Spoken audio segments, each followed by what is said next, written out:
Hello. This is your boy, Aaron Boxing, coming through with this, my 95th live. We're going to talk about this thing called boxing. Um, a lot of stuff to talk about today. Let me start it with the Lord's Prayer properly. In the name of the Father, Son, Holy Spirit. Our Father, who art in heaven, hallowed be thy name. Thy kingdom come, thy will be done on earth as it is in heaven. Give us this day our daily bread, and forgive us our trespasses, as we forgive those who trespass against us. And lead us not into temptation, but deliver us from evil. For thine is the kingdom, the power, and the glory, forever and ever. Amen. Father, Son, Holy Spirit. Thank you, God, for everything. Yes, sir. Yes, ma'am. How's everybody doing? God bless every single one of you. I hope you're all having a great day, afternoon, evening, whatever the case may be. Um, so, yes, we are going to talk about a whole bunch of things today. Let's go to some news. Moses Itauma is going to return a little later than expected. Let me just put this banner here. Okay. Let me go share my screen so we can look at the news. Okay. Right quick.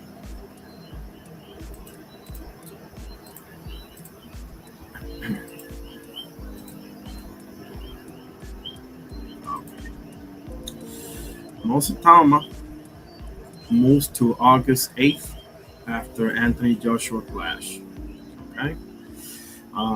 He will return on August 8th in London after his original July 25th date was moved due to a clash with Anthony Joshua's scheduled fight in Saudi Arabia against Christian Prenga. Okay. Forcing a change, promoter Frank Warren made it clear the new date is locked in, with the event staying at the O2 Arena and Itauma set to headline. Okay. Nothing has been signed yet. It says right here, nothing signed yet, but he will be out on that night. Okay, we're working on opponents now. So, I have a few opponents that I'm thinking of, to be honest with you. Okay. In other news, Turkey Al-Ashik targets Alexander Usyk versus David Benavidez for 2027. Let me just put this on the chat, okay? So that we can start off with a bang.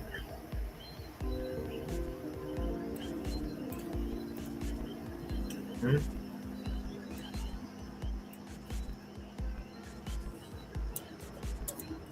Put it on the chat so people know. Okay.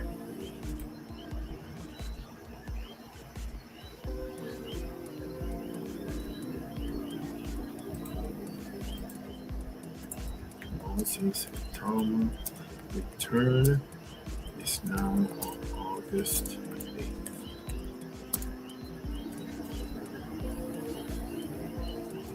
No opponent yet.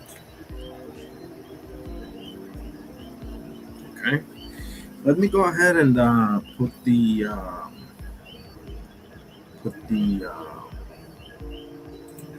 survey question. Put the survey question. Yeah.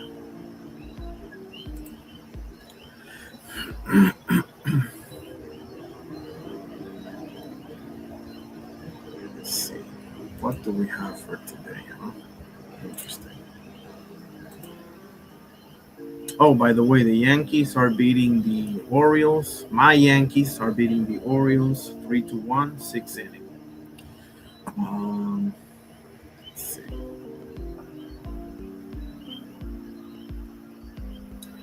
Which of these fights do you want to see the most? Which one of these fights do you want to see the most?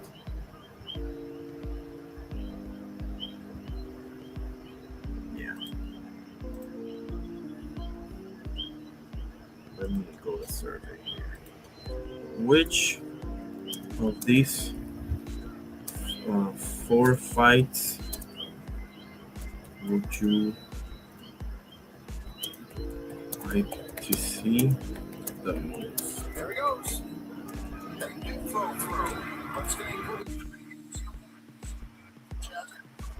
First one is everything is Benavidez. Okay, Benavidez versus. Well, actually, no. Hang on a second. Okay, let me put Tank versus Shakur. Yep.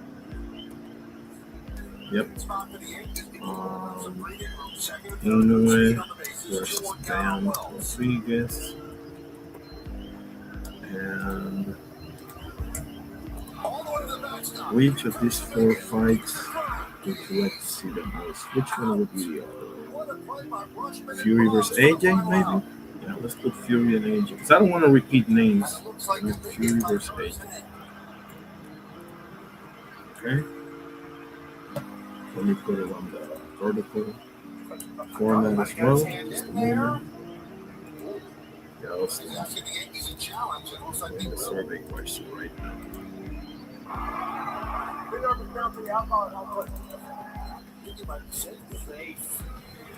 Hands in underneath the tag.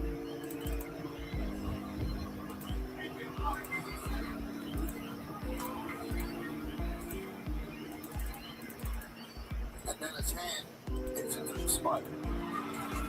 Season on the big board, they think he's safe. There we go. Okay.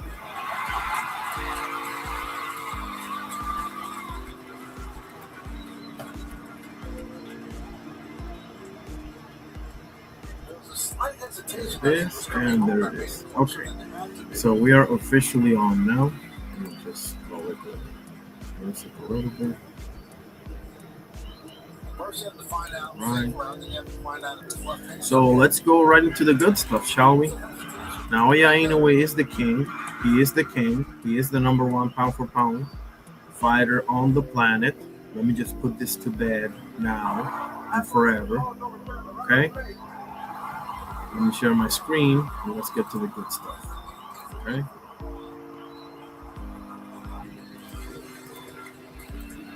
How can you not give Inoue all the lights? How can you not?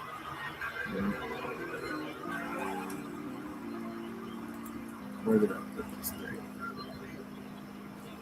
They love the result of the challenge. So wild pitch allowing the Bengals to score. He's pumped up. Hold on. They run for the eggs. Oh yeah, this is an announcement. Middleweight fight, 10 rounds this weekend for Sufa Boxing 6. Sunday, May 10th. Shane Mosley Jr. versus Sergey Boachuk. Okay. Hopefully, I'll be calling that one. We'll see.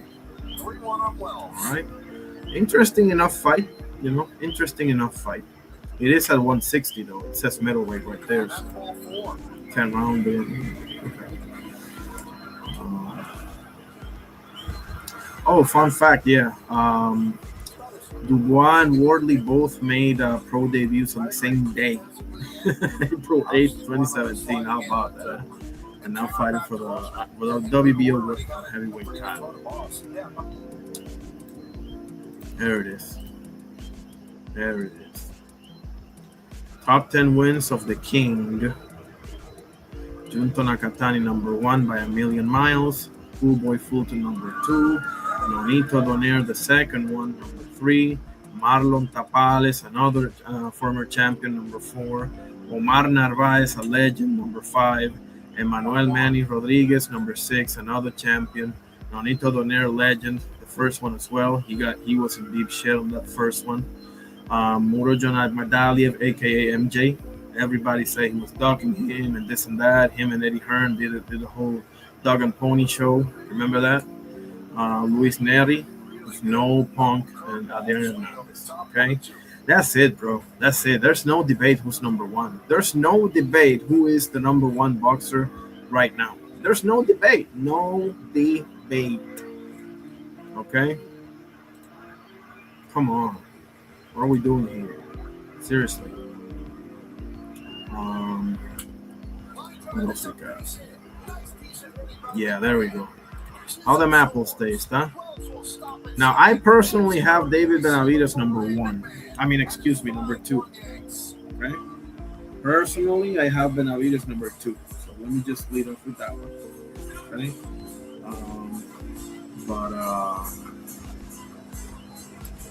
Bam Rodriguez number 4.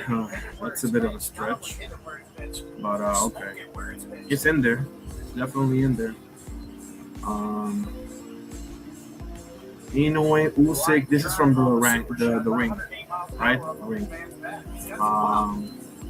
Inoue number 1, Usyk number 2, Shakur number 3, Bam number 4, David 5, Bevo 6, Nakatani 7, Haney 8, Collazo number 9, and Navarrete number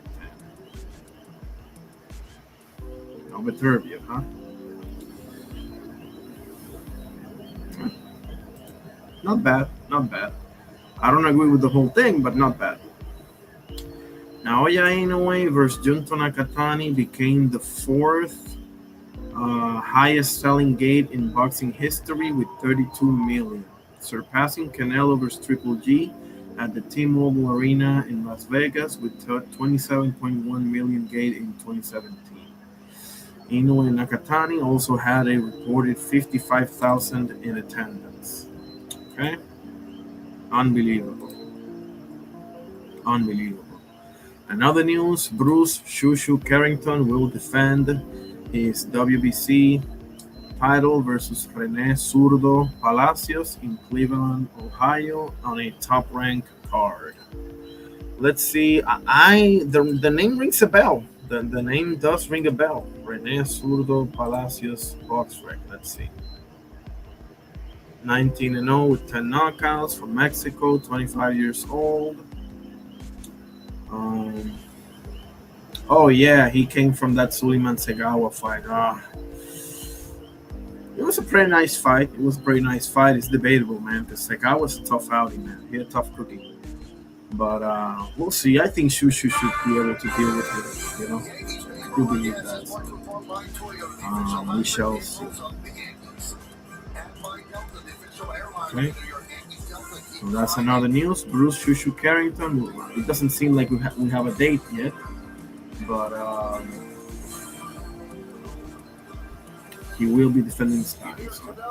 Well done, Shushu Carrington. I mean, I'm not gonna lie. I want to see you against another champion, or at the very least, a Mirko Cuello or Luis Nevi, But or Nick Ball, who's no longer a champion, something like that. But okay, fair play, bro. You're gonna defend your title. We'll see what happens after that. Okay. Okay. What else we got? Oh yeah. This is for the Dimitri Bivol and Michael Leifert on the card.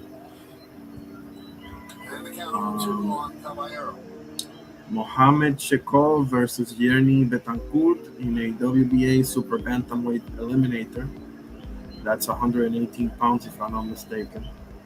And Vadim Tukov versus Sebastian Trapesky for the WBA Gold and Middleweight title.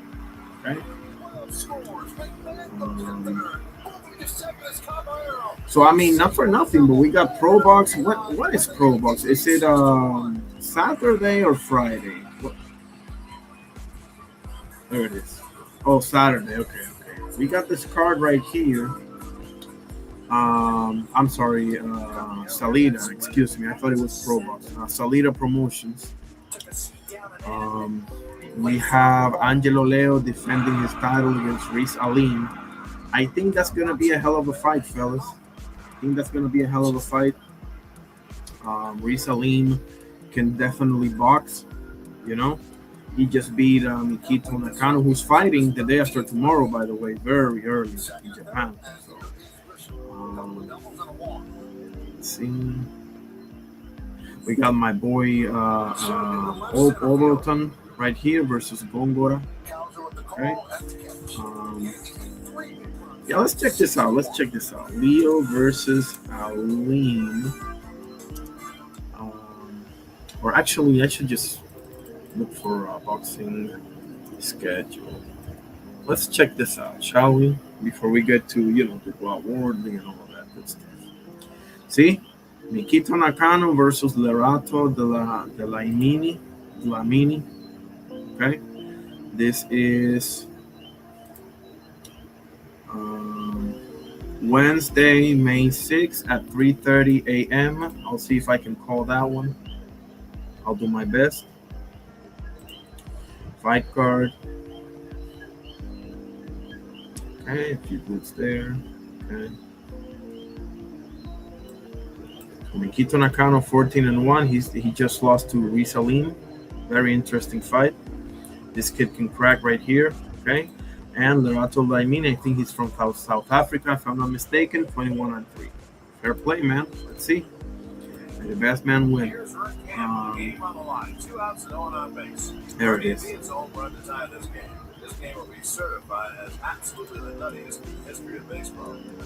Atif Obleton versus Carlos Gongora, my heavyweight. That's from my boy LB Burton. That's this guy right here. So I will be paying close attention to that. Hopefully I can call this one as well. We'll see about that. So they both have almost identical records. Angelo Leo 26-1 and 0 draws. Rasslin 23-1 with 0 draws. Okay. IBF World Featherweight title on the line, fellas. A few other fights here. Okay, fair enough. July 4th, 1985, John. 6-0 versus 2-0, 11-0 versus 7-4, 15-0 versus 2023. Okay, fair play. Fair play. So, what else do we have? We have, yes, there we go. Fabio Wardley versus Daniel Dubois. Okay, let's check out the fight card. Senior. Pretty amazing stuff. Tim Hill comes on. Okay. Holy shit, look at this record. 3-37. Come on, man. 3-18. Alexander with the leadoff single. That's his second hit of the year. There it is. One of the most highly touted heavyweight prospects, Bakodir Jalolov versus Agron Smakisi. 16-0 versus 21-3. Okay. Liam Cameron 24-7-1 against Bradley Rhea 21-2. David Morrell, baby, 12-1 versus Zach Chelly 16-3. Jack Rafferty versus 26-0 with 1 draw versus Echo Esman 22-2. Echo Esman coming off that loss against Jack Cadwell, but also coming off a win against Josh Taylor in Josh Taylor's last fight. So Fabio Wardley 20-0 with 1 draw. That draw against Fraser Clark, he avenged with a first round knockout. Okay, so fair play to him. Versus Daniel Dubois 22-3. 3 losses, 2 against Usyk and 1 against Joe Joyce early in his career for the WBO World Heavyweight title. Dubois coming off of a stoppage loss against Usyk, and Fabio Wardley coming in off a stoppage win against Joseph Parker. I'm going for Dubois, fellas. Going for Dubois. I'm going to give you an official prediction right now. Hey, guys, I'm sorry I missed some of the comments here. Let me put up the link just in case somebody wants to jump in here. I'm sorry. Let's see here. Oscar Perez, El Carnal, my brother. Yeah, that resume. I know, right? Right? That resume is tagged, bro. Here, bro.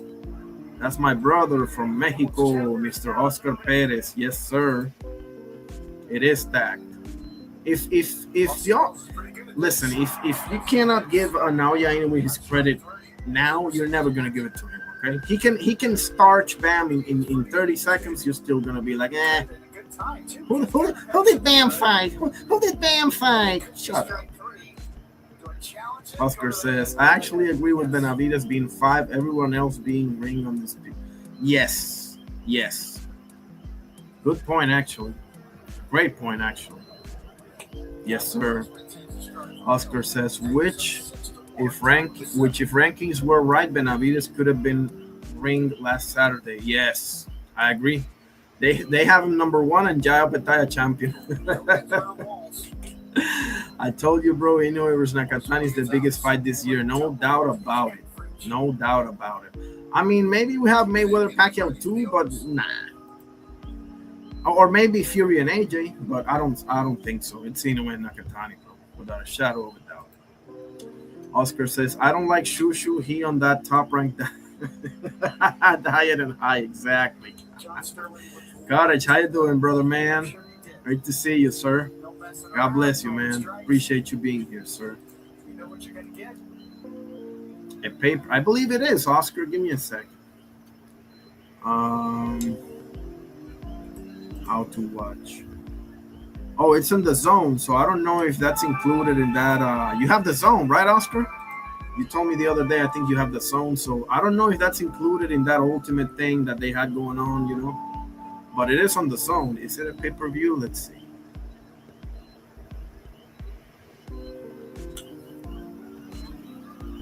You can stream the Fabio Wardley versus Benavidez 5 via the zone. Let's see. Is Fabio? Let me just ask. Is Fabio Wardley a pay-per-view? Wardley versus. It is a pay-per-view event. Yes, Oscar. $60, 60, $59.99 to be exact. Oscar says, I didn't think Parker was all that. To me, it was a battle of the fronts. That's a good point, man. I can't deny that. Not anymore, at least, you know. I can't deny that. Cottage says Rick Carlisle or Doc Rivers. Rick Carlisle. It's gonna be very hard for me to pick against Rick Carlisle, bro. Doc Rivers had that 08 Celtics team. You know, he won it, obviously, but I think he underachieved with the Clippers, man. I think he really did wrong with the Clippers. But he's a great coach, okay? Don't get me wrong, but Rick Carlisle is the truth, in my opinion, man. Like, for me to go against Rick Carlisle, like, it has to be a freaking, you know, Jerry Sloan, Phil Jackson, Popovich. You know, it's got to be something like that, you know? What's the name of this guy that I absolutely love? Rudy Tomjanovic. Who's the other one? There's like 3 or 4 others. Larry Brown. Man, I can't remember some of the names. But there's a few others. I mean, Pat Riley, obviously. There's others. Yeah, there's others for sure. So we have something to show you here. 1 second. The first Argentina boxing world champion was born today. Okay, his name is Pascual Perez. Let me just show you some highlights of the man. Oh yeah, he did coach the Magic as well, but he only had T-Mac. You know, I'm not gonna hold that against him. I'm not gonna hold that against him at all. He had T-Mac and literally nobody else. And Grant Hill kept getting injured, you know, so I mean, what are you going to do? Let me show you. This is some good stuff right here, fellas.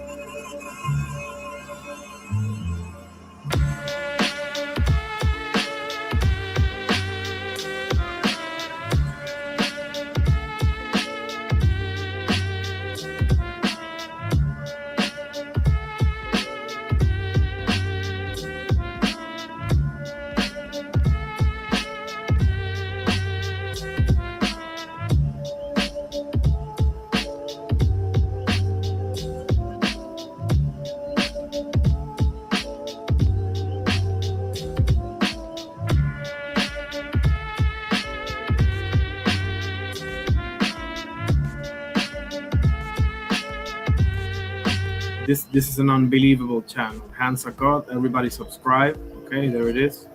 Hands of God. Okay. See if anybody has commented.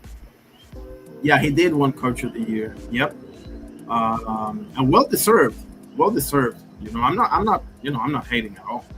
I just prefer Rick Carlisle. I have a specific type of coach that I prefer, for the way I view basketball. But Doc Rivers is the man, bro. No hate. I'm a Boston Celtics fan, so he's one of the two coaches that brought it home for us on the 21st century. So no hate whatsoever.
Happy birthday, champion. Rest in peace to the legend, Pascual Perez, ladies and gentlemen. There's some history for you guys. I'm a history geek. I cannot help myself. Okay? Former undisputed flyweight champion of the world, Pascual Perez. Well done, champion. Well done. Now let's show some goodies of basketball. Since we got my basketball source up in here by the name of Cottage, my brother, okay, let me treat him with some basketball goodies, because today, I don't know how long ago it was, the man they call Sir Charles, the man they call Round Mound of Rebound, the man they call Charles Barkley, just tortured the Golden State Warriors. Look at that, 56 points, tied for fourth most ever in a postseason game. 14 rebounds and 3 steals, brother. How about that, huh? Let's watch this. Let's watch and enjoy one of the 5 greatest power forwards of all time, right here. Barkley, first shot of the game. Barkley. Just Now Barkley works on Gatling. Following jumper over nice. Gatling. This is incredible. Nice. 21 first quarter points for Barkley. Here goes Charles once again. Another 3. Anybody else wonder why I think he's 10 times better than Karl Malone? Just asking. 27 points for Charles Barkley. I think Charles came to play tonight. Barkley gets around Houston. Oh, nice. Basket through the foul. Barkley with 49 points. Posted up on the rookie of the year, Chris Webber. Doesn't matter. That's a tough ass shot, man. Rookie of the year, Chris Webber. C Webb. How about that, huh? Posted up on the rookie of the year, Chris Webber. Doesn't matter.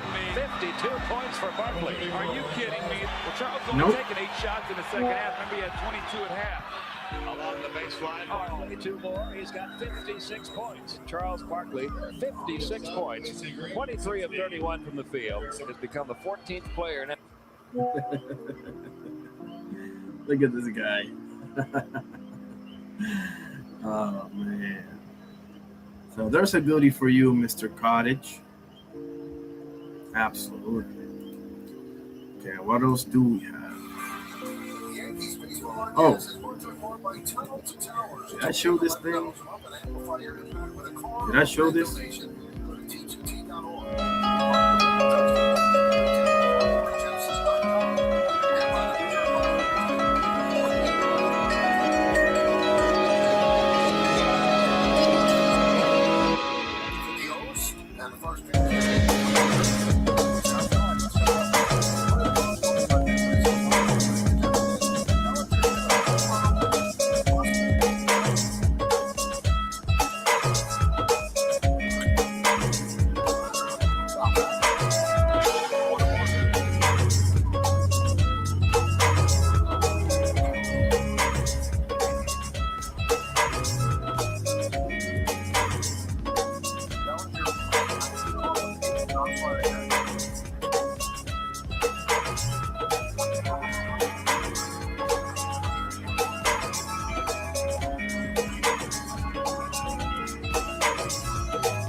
You gotta see how he gets away from the counters too. That's what you gotta see.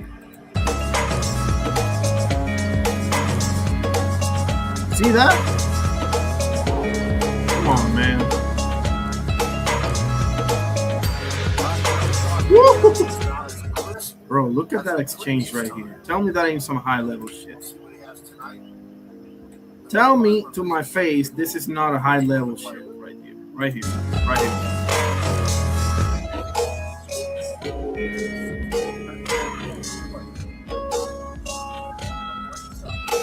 Here it comes.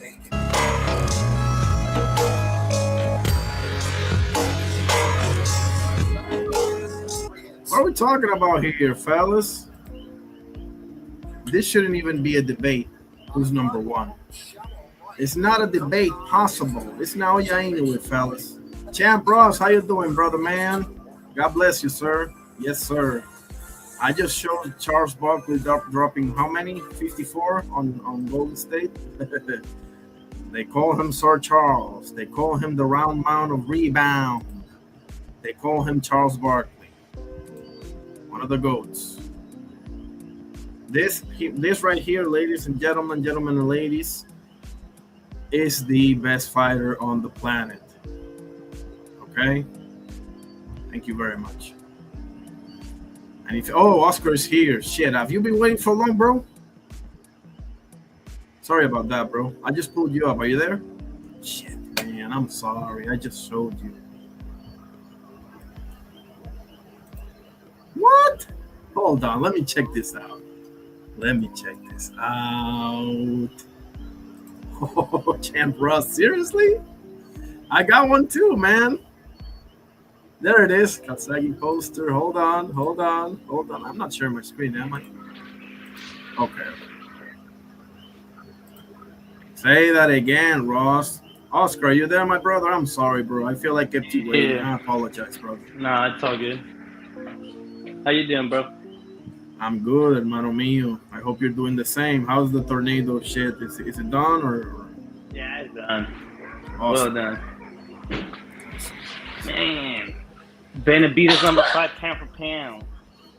Number 1? He's my number 2? Oh, okay, number 5. Okay. I don't know about that number 4 being Bam Rodriguez just yet, Just yet. I think it should be Devin Haney if you ask me. Right. Or Devin Haney should be over Shakur because Devin Haney been on this field. Yes. And he's fought, in my opinion, much better names than Shakur has. In my opinion. Yeah. Yeah, he has. Brian Norman, for starters. Brian Norman is equally as good as Keo.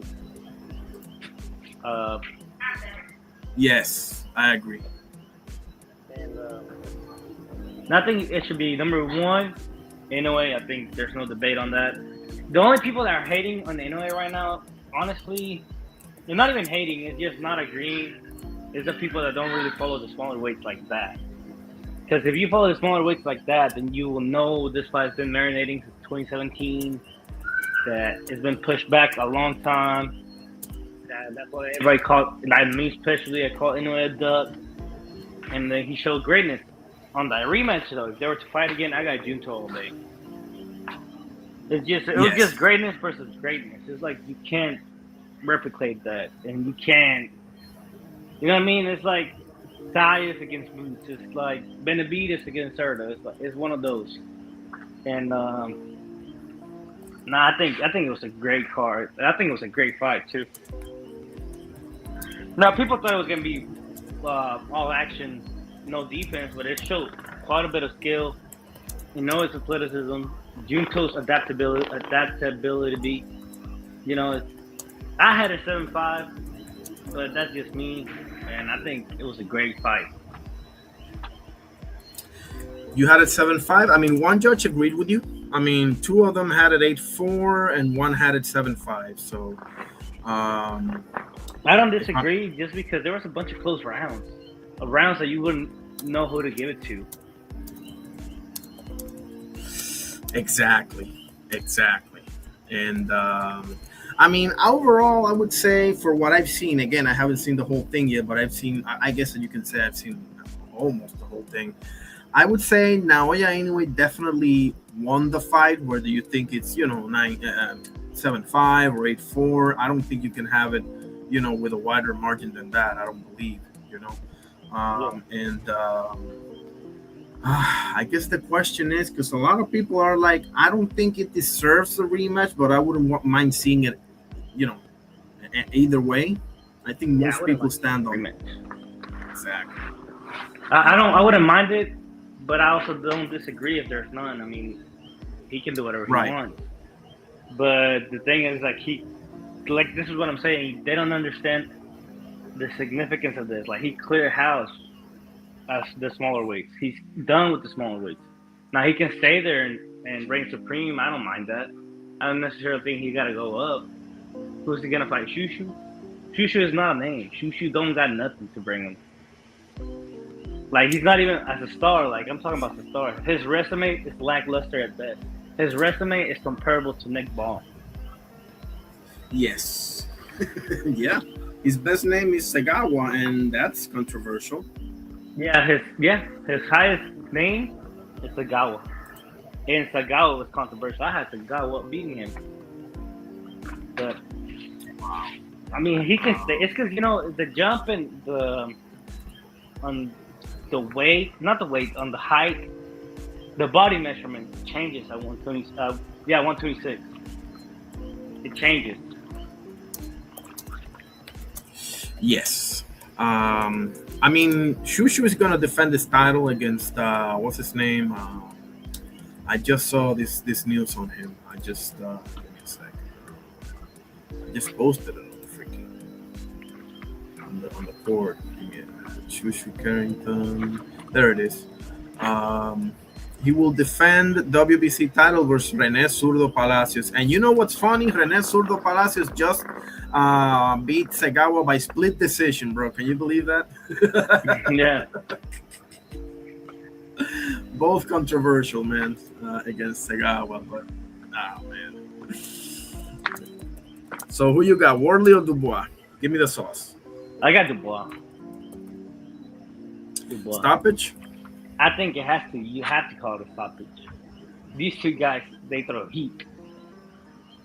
Yes. One, it's because, let me put it to you like this. One is fast and hits like a mule. The other one's slow and hits like a train. Yeah. Exactly. But the reason I go to Dubois is because he fought the better name, the better opposition, the harder hitting opposition, the more skill opposition. That's the only reason why. But if they were both evenly, it's a 50-50. I think Wardley, for what he brings, I think if he catches Dubois off guard, he can put him out early. The thing is that he's going against a guy that has this low sense in boxing. Yet he can still land at will, and that takes skill. He hurt Usyk to the body. I know the second one, it was a clean house, but it's Usyk. Do you expect Wardley to beat Usyk? No. It's Usyk. But then you look at that AJ stoppage. He was hurt and he put out AJ like that. And then if you go down the list, it just goes on. I think Dubois, the heavy favorite. Like I said, just the experience leads me to believe that. Now, whenever you see that he's got the slowest hands and he can still punch at will, that's another thing. Absolutely. But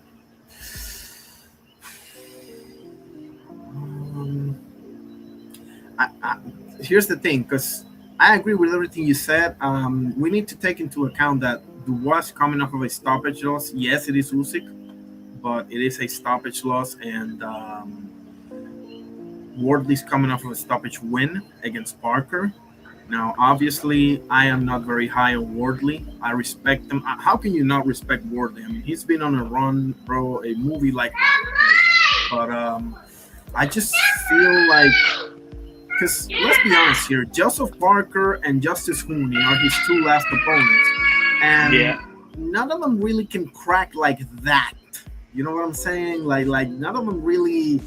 Yeah, they're heavyweights, so yeah, but they're not really known for that, as opposed to a Wilder or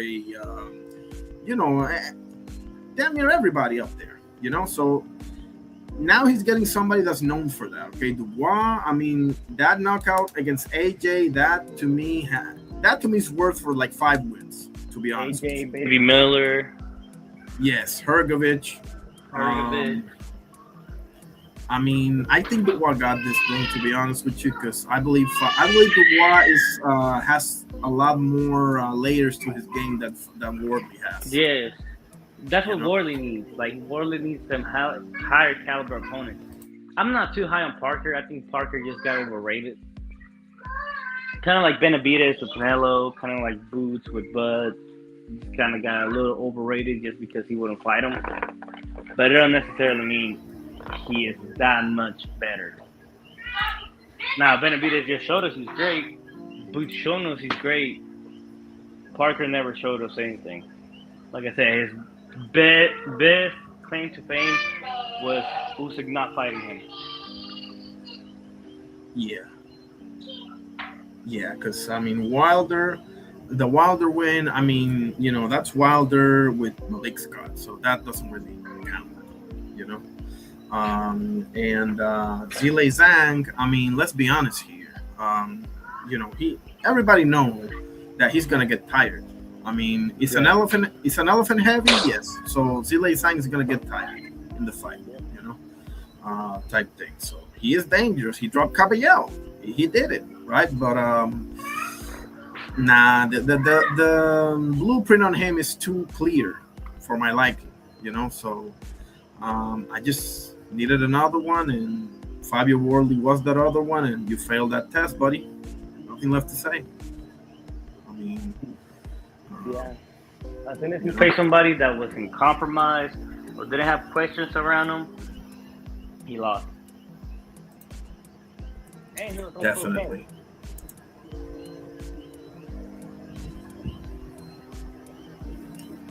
I think you're. And Parker was on cocaine when he lost. Yeah. So now it's like where you rank. Like, I don't know where to rank Parker. He gotta show me something. Obviously, I mean, I don't know who can he come back against. I mean, I don't know. Maybe Big Baby Miller. Maybe freaking what's his name? Guido Vianello. Maybe there's a few guys. There's a few. Whoever loses Torres and Sanchez, the loser of that fight, he can get that one. Or even Itauma. I think Itauma needs to step up. Parker's a good step up to see if he's in the. If he's like that. I know he's young, but the man is number one. That's the only reason I'm giving him excuse. Yes. Yeah, but Itauma's gonna fight. There's no opponent yet, but he's gonna return a little later. He's gonna return on August now, as opposed to July. So, but there's no opponent yet. Stepping up, man. But how much is too much? Because Parker. I mean, we can say whatever we want about him, but he's been in there with some big names. Is that too much, or do you prefer maybe he gets? Let me think. I mean, okay. How about this? How about the winner of Torres and Sanchez? I mean, that makes total sense to me. I wouldn't put him in there with Torres. Not yet. Or Sanchez. No, I think they both. I mean, don't get me wrong. If you're trying to make sure it's make or break, I love that fight. But the reality is that Torres easily beats him today. Interesting. So what about Hrgovic? I think Hrgovic is good. Yeah, that will be probably my first choice for his next fight. My number one option. If that cannot happen, then maybe somebody else. Maybe Guido Vianello. Also good choice. Yeah, yeah. And after that, then maybe we get Torres, or Parker, you know. I don't know. I think Thomas, he's still a kid. Like, he's still got to grow into something. But he needs he needs rounds. That's all he needs. But he needs quality rounds. You don't need rounds against people that you can lay down. True. I would give it a year before we even consider fighting one of the big boys. I would fight, if I had my way, I would fight Hrgovic or Vianello. After that, I would fight maybe the winner of. I would say after Hrgovic, if he can get past Hrgovic, I would say he's about ready for Torres, in my opinion. Okay. If you want to give it one more, then we can fight somebody else in the meantime, and maybe, I don't know, Fraser Park or somebody like that. Baby Anderson. Or TKV or Baby Anderson as well. TKV it's not a bad choice either. Okay. Yeah, I would give it a year before we even think about those dudes, to be honest. I just don't get the rankings he's at. Either he's overrated or he ain't. But you can't have him up there. Like that but like then you have Frank Warren saying, "Oh, I don't want Sufa because it's just monopolizing everything." And then you have Frank Warren, half the Stone pay-per-views, they're Queensberry promotions, and the cards are mediocre at best. There's a good card, the Wardley and the was a good card, but other than that, Chisora Wilder, trash.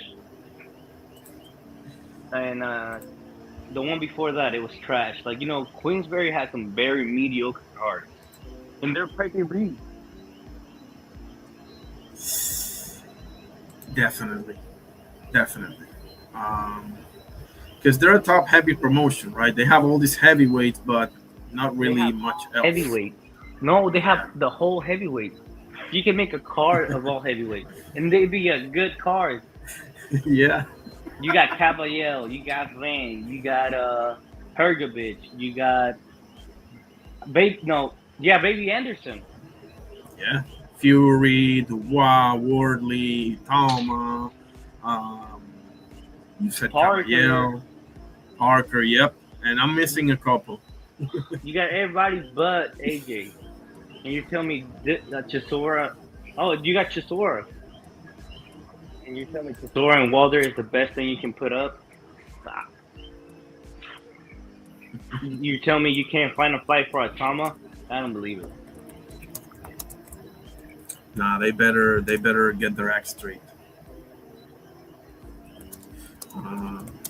What about and listen, what about that Benavidez and Cerdo though? I mean, I want to see him again. Benavidez. I mean, I want to see Beterbiev and Bivol first. Okay, I'm gonna be the asshole and I'm gonna say it. I want to see Bivol and Beterbiev 3 first, and then we can talk. About Benavidez. And Benavidez, in the meantime, he can fight. There's another dude with a belt. Okay, if Obetaya is not in the picture because he's an idiot and signed for Sufa, then you can go this guy, Mikhailian. Get you another belt. Make yourself an even bigger name, bro. Yeah, I think so. And going back to pound for pound, sadly, I don't think there's any clear way for Benavidez to be number one. Unless he can get undisputed at 175 and cruiserweight, which I think he can do. Without a doubt.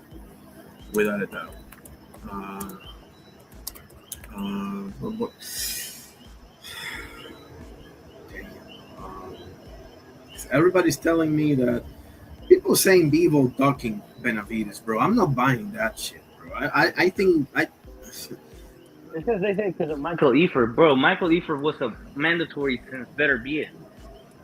Right. Yet the rematch wasn't going to be for the Undisputed because Michael Efer was in line. But Michael Efer got called since the first fight. So it was first fight, rematch. Now he's barely getting his shot to the title. what is that, like 2 years? Yeah. Like, he deserves a lot more respect than that, man. Like how are you gonna tell me that a guy that and I had it on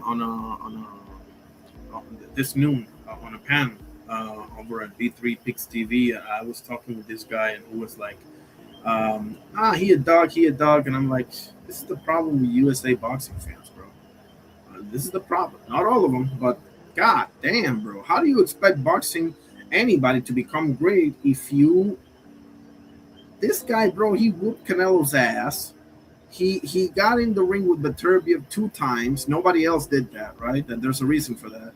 And he also beat Zurdo's ass. And you're telling me that he's scared of, like, how do you get in the ring with Beterbiev but you're scared of Benavidez? Like, make it make sense, bro. Make it make sense. Like, he's coming off a back surgery, bro. You got to see where you're at first. Yeah, I don't think he's a bad. But that's USA, like, you also got to pay attention to the fact that we don't have any representatives in the 168 and above. There's no USA presence. 0.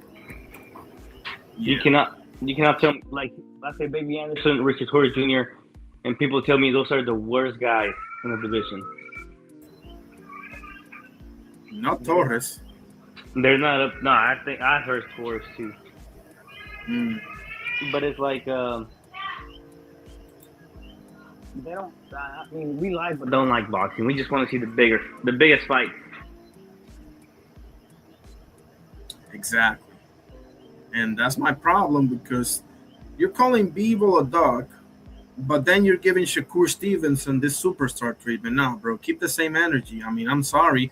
The dude is awesome, okay? I'll be the first one to say it. He's probably the hardest boxer to hit today, okay? Or at least in the conversation. But he also won't fight Keyshawn Davis. He won't fight Devin Haney. He's calling out Conor Benn, for God's sakes, bro. This guy just fought Junto Nakatani. Stone cold killer, undefeated, been taking people's heads off, knockout of the year, etc. And this guy's fighting Conor. Man, get the F out of here, bro. Seriously. I mean, you also got idiots saying that they want Bam next for Inoue. Bam is at 115 still. His next fight is at 118. And you want him to jump up again to 122. Like, it's just that's the only names they know. They didn't know Junto Nakatani was big like that. Exactly. Like, I've had to tell them, like, are we forgetting this guy had the knockout of the year? One of the scariest knockouts you've ever seen? Like, come on, man. Like just because you don't know, you already know. You already know the. And listen, I was one of those. I didn't pay that much attention. To be frank, bro, I didn't pay that much attention to the lower weights or female boxing until I found Doctor and you and Ty and all the rest of the group, you know. To be just dead ass with you. I've said it to you guys, but just to emphasize it, you know. So just tip my hat off to you guys, honestly. And it's been worth it, bro, because they put it on, bro. I'm telling you. Like Japan cards, I can wake up early and like they can announce a card tomorrow, and I'll be up there and watching it just because I know it's gonna be worth it. There's always action packed. Always. Even the Mikito Nakano versus Risa Lim fight was super entertaining, bro. Yeah. But going back to Benavidez, bro, like, the guy, like, I didn't expect him to look like that. He put on 25 pounds. 20 pounds, but still look.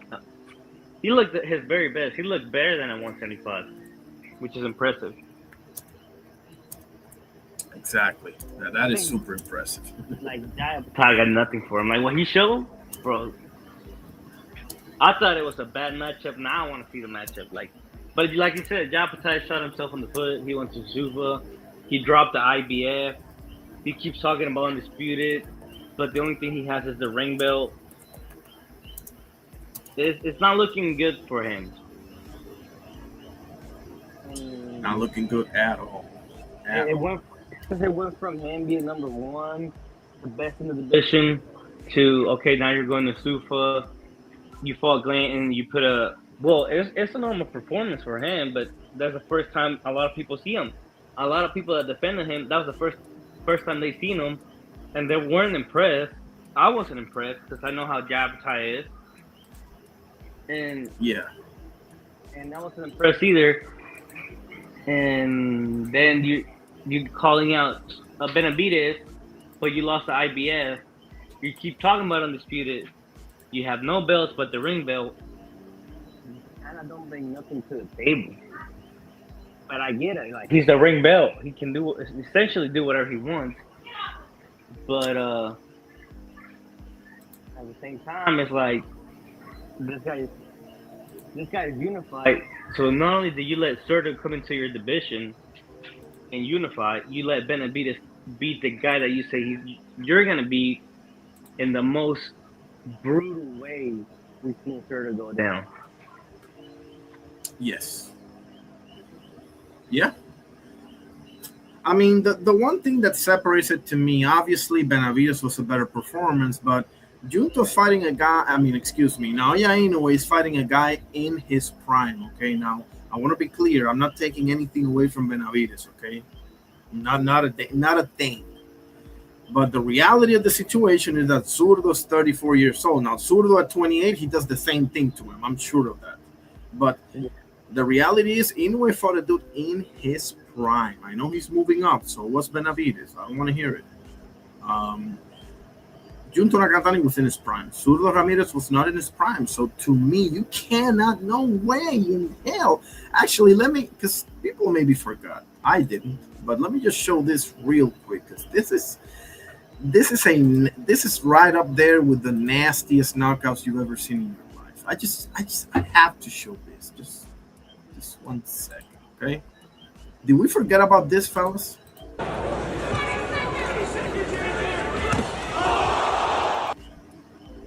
Like, when did we forget about that? That's the dude that Naoya Inoue just fought. That's the dude right there. Okay? So when people tell me, oh, he didn't look impressive, well, hello. When you fight top-level opposition, it's not going to be all one-way traffic. Nah, that's the thing. Like, it's like Triple G and Canelo. They expected one winner. They expected Bivol and Canelo. They're a perfect example. These are two good guys, dude. Like, you cannot. Like, they can look great, yes. They can be back and forth, yes, but like, it's gonna be competitive. It's not gonna be a one clear winner. Exactly. I mean, unless when you Benavidez, because that shit was. Like I said, I can't take anything away from Benavidez. No way. Me neither. He's my like, number 2. That's the thing I was telling you about Jabatai and Benavidez. Like, you remember whenever you told me, like, why you criticizing so much? Because this is what I want to see. Like, this is the one true time Benavidez matched his hype. This is the one true time he fought an elite guy in his prime that just unified, and he just fought a mandatory. That's the only fight in between he fought, a mandatory, and you put him out like that. That's just impressive. I can't take anything away, and that's what I keep waiting to see Jai do. He hasn't shown it. He hasn't shown us anything remotely close to that. Yeah, I mean, yeah, for sure. Because even a past his prime Maris Brides, he wasn't able to put away like if he would have done Maris Brides the way he did David Nika or El Zorro or Hussein Sin Cara, I would be like, okay. Even though he's past his prime, he's not the same dude that fought Usyk and gave Usyk hell, right? At cruiserweight. No, that's not the same dude. But at least you would annihilate him. At least you would have gotten the job done. But the eye test, bro. Let's be honest here. The reason why we want to see Jao Petaya and David Benavidez is because we know Jao Petaya is the best cruiserweight in the world, bro. By just seeing him on the ring, Now, Zurdo's a great win, but we all know Petaya is the dude at cruiserweight. We all know this. Just see him fight. You see, damn, this is the guy. Forget the resume. Not forget it. I'm sorry. Because that does matter. But I'm not going. I think he's got the skill to be, but like I said, he hasn't fought anybody remotely close to to being on his prime like that. That's Martis true. Reyes past his prime is still his best win. That's the only reason he holds the ring belt. It is. That's the only reason actually. he holds the ring belt. It's like the guy hasn't fought anybody notable. Like, does he have skill? Yes. Does he got footwork? Yes. Does he got power? Decent power. But the guy hasn't fought anybody in 2 years. He hasn't fought anybody. Word notice. Jack Massey. He came down. Like, he lost to Parker and came down. Yeah. And that's his most relevant. That's his other win. I mean, does he got skill? Yeah. But even Navarrete looked good until he stepped up to Barrington. True. And then he went back down and he's cooking. Like, bro, you know what I mean? It's like, you got to put him in. Like, Jai hasn't fought anybody. He hasn't fought a champion. Like, so you tell me this guy, you're trying to tell me this guy is the man. He's the best cruiserweight in the planet. And he hasn't even beaten a champion.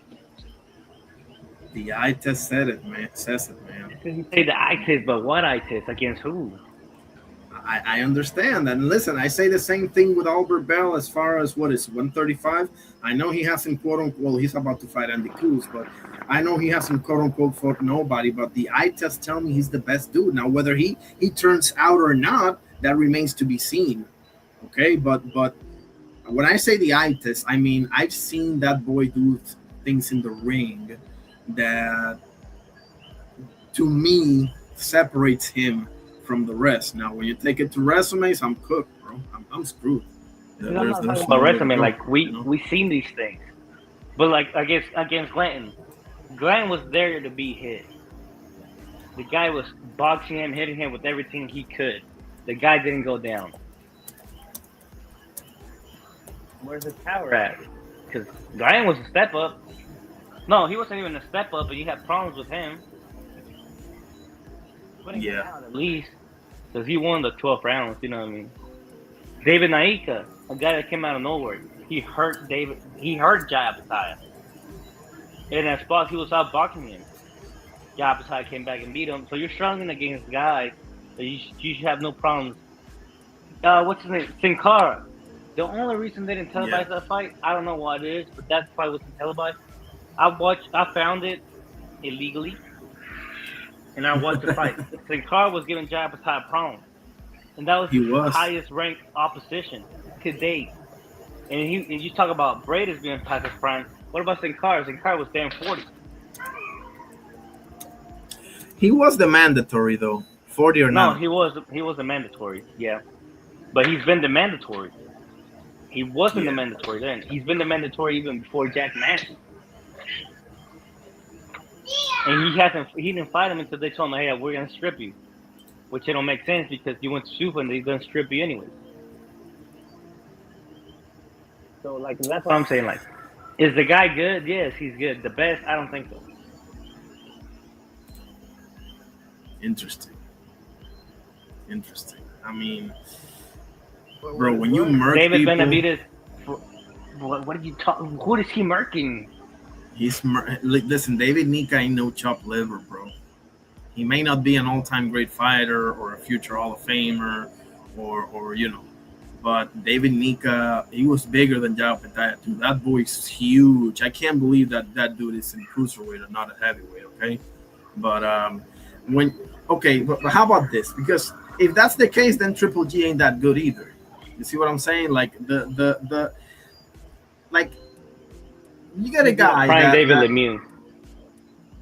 You beat a prime champion David Lemieux. Has Jai Apataya ever beaten a champion? That's my question. I don't think so. But no, I don't believe so. But even a former champion has he beaten? That's what I'm saying. Like, because you know, that's all I'm saying. Because Benavidez at least beats former champs.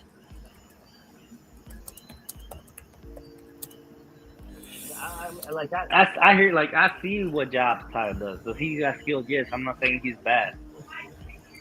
But honestly, he don't show me nothing. Like, yes, you're beating these dudes. Yes, you're putting them out. Okay. It's like Shushu. Yes, you're beating these guys. Yes, you're putting them out. You look spectacular, but you're fighting nobodies. That's actually a good analogy. That's actually a pretty good analogy, to be honest with you. He's not look impressive before Sagawa. Bro, I had him as the best prospect. And then Sagawa came, and then he just went to a downhill. What happened? But Jai Apatai hasn't faced Sagawa. That's a problem. Like, honestly, once Jai Apatai fights somebody with a heartbeat, same thing with Carter. Once Jai Apatai fights somebody with a heartbeat and has problems, people are going to be like, oh, yeah, he's not that good.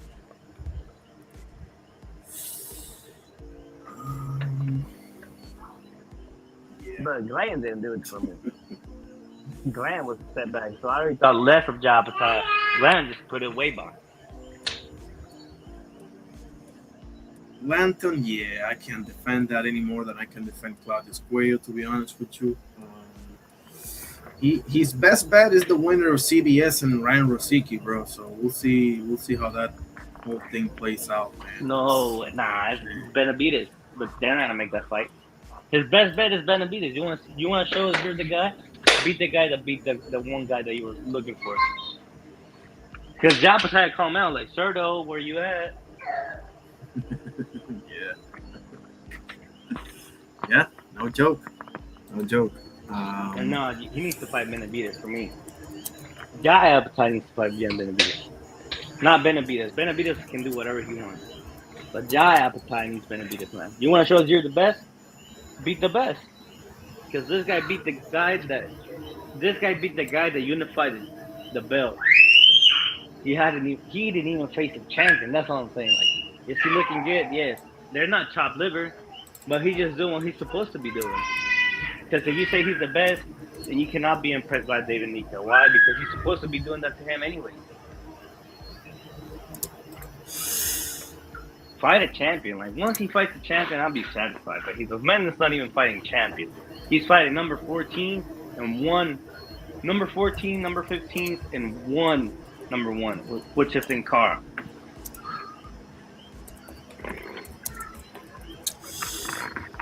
No, that's true. No, listen. I mean, Jai Apatai is in a serious danger of ending up in the basket with the title of wasted talent. To be honest with you. And to be honest, like, do you see how much problems he had with Lanton?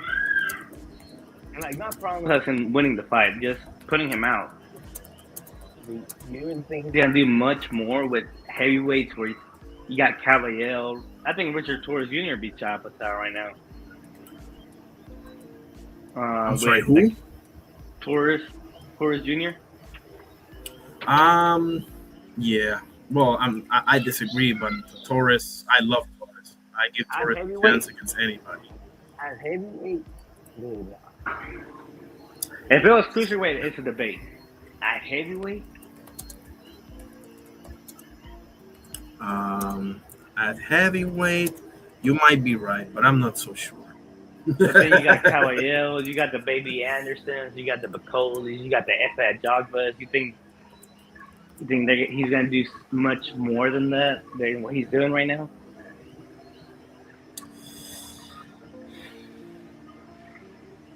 I just, man. Why in God's name did he have to sign with Sufa Boxing? Oh. Just because after that, like, you can't defend him. Like, you can agree with him, or you can say, like, oh, he wasn't getting the fights anyway. When you're a matchroom, because Eddie's talking for you. Now Eddie's talking bad about you, and it's like, oh, all right, so this is how it was, and you know what I mean? It's like you can't make it up. Like, to me, Jai Apatai hasn't shown me anything.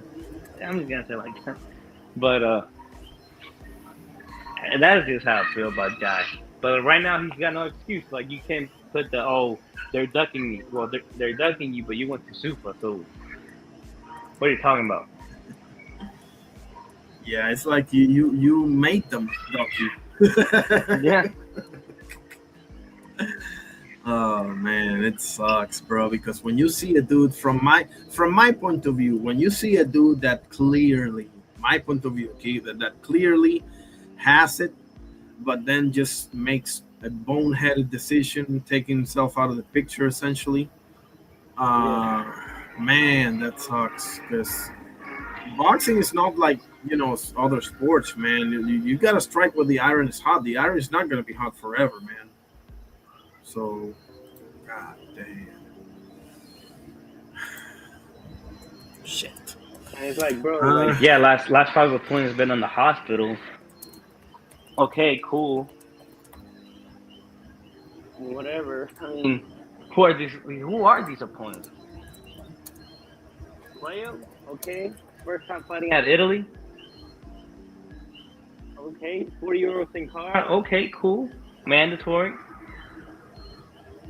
That's who we're like the best cruiserweights putting out. Number 15s, 40-year-olds, number 14s. That's what we expect from a prospect, honestly. We'd be applauding this from a prospect. But now, to be fair, it is cruiserweight. And it's the strawweights of the heavyweights. Like, we don't care about that division. Historically, we haven't cared about that division. The only reason it's relevant is because of Usyk right now. And Holyfield back then. But, I don't know. Just to close out Jai, I just don't see what people are buying, He can't shut me up, But like that. It's because I don't need him to step up that much. I just want him to fight a champion. That's all I want. Fight somebody that matches your height. That's all I want. That's what I told you. Like, that's what I wanted from Benavidez. He fought Cerdo, put him out. What can I say? I can't say nothing bad about Benavidez. He showed it. I want somebody like that for Jai. Just fight somebody that'll match your height.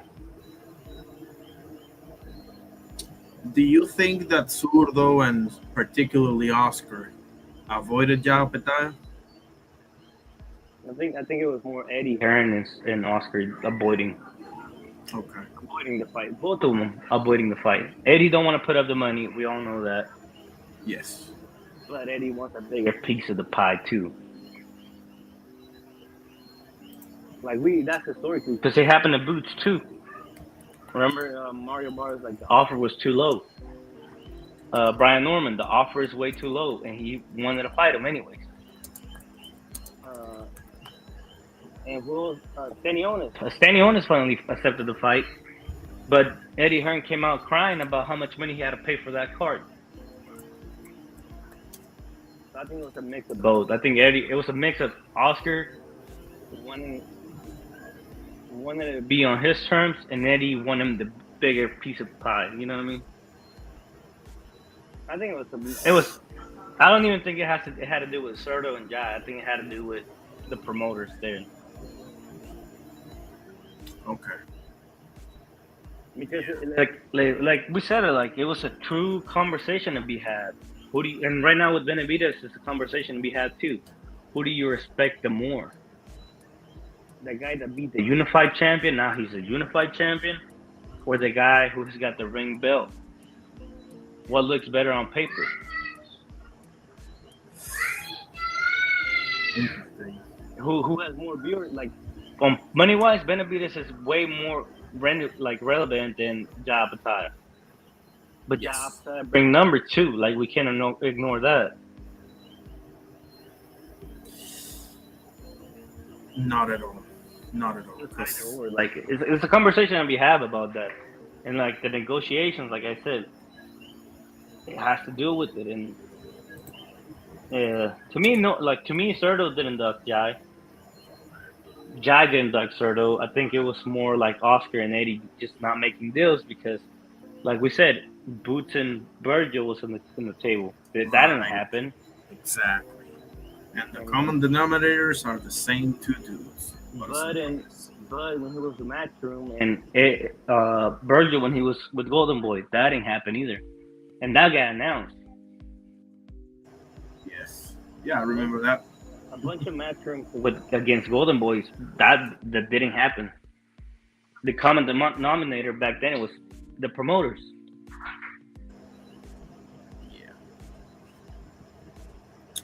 But nah, I just want some. I just want Jai to match the hype. That's all I want. I'm with you, man. It sucks for me because I'm a Jai fan, But I'm a Jai fan too. Like people yeah, think I'm not, but at the same time, it's like Virgil. I'm a Virgil fan, and I told you this. But like, I'm not gonna defend Virgil for losing to Bloodchuk and losing to Madrimov, getting the wins because outside circumstances. yeah. Reality is reality. You cannot hide reality. As much as I hate to admit it, that is the truth, man. Nobody put a gun to your head and told you sign with Sufa. Yeah. And like I said, it's like whenever I like my fighters, I don't know if I just I'll defend them to a certain point, but then at the same time, I gotta give you fair criticism. And Jai Patai, as much as I like him, he's faced nobody. Yeah. Like he hasn't faced a champ. That's my thing. Like you haven't faced a champion after 2 years that you became the. That's why I think the ring bell should be able to strip you too. You're not fighting number twos in a year and a half. I think that's reasonable. Make a fight happen in a year and a half.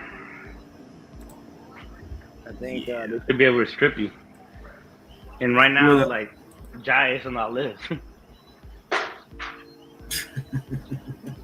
He is on my shit list too, bro, and it freaking sucks because I even had it on my avatar. But I just thought for some reason, okay, maybe that's just me being a sucker, okay? But I just thought for some reason that he wouldn't sign with Sufa unless, Baldy or Turkey or, one of them told him, you're going to get this fight, For whatever reason, I just thought that because I'm like, you can't be that stupid, bro. You can't. Like, there's no way you're going to sign that dotted line by telling the world that nobody wants to see you. And then you're going to sign that dotted line without somebody telling you, listen, I'm going to get you this fight, come hell or high water. But that seems to be the case because Benavidez said it himself. You can't make it any more clearer than Benavidez when he said, I'm not fighting for no Sufa belt. Why? What for? I got 2 belts over here. Like, what for? Why bother? And I'm with him. Yeah, I'm with him too. Like, it's just the Sufa thing. It's not going good right now. Now, I think they can fight at a ring event for the ring belt. Yeah. But that's gonna be interesting for Jai. I think it's gonna be interesting for Jai. It is because something tells me, bro, Dana, I think people are reading too much into him saying he's not going to work with anybody. I don't know why he said that, Dana being Dana or whatever, but he already has worked with other promoters. So obviously he's got the money man right next to him. So they can make the fight if they want to make the fight. Okay. They already, by they, I mean Turkey. He already gave me Bivol and Beterbiev twice. That wouldn't have happened without him. That's obvious. And it's for damn sure Canelo and Crawford wouldn't have happened without him either. So I guess I'm just hanging on to that, for dear life. That's what I'm doing, But if it doesn't happen, imagine Noel Mikhailian being able to fight David Benavidez and not Jai Patai. Just imagine that, bro. Give it a 2-second thought. Because it goes back to what I said. Then it goes back to like the problem was never the other fighters. The problem was Jai Patai or his promoter. Because that's the reason that he left. It was because Matchroom didn't pay him good. They pay him $500,000, I think, per fight. Yeah. So it's like I agree. Like if you left for money, I agree. Like I'm not one of them guys that are like, oh, don't leave for money. Take all the money you can, but don't say you're the best. That's my problem. Yeah, it's either one or the other. You can't have both. Don't work that way. Shit, man, I hate it with this when this shit happens, bro. Like, god damn, bro. We may not ever get one of the most anticipated fights. Yeah. The fight to make was Cerdo and Jai. I think that was the fight to make. Yes.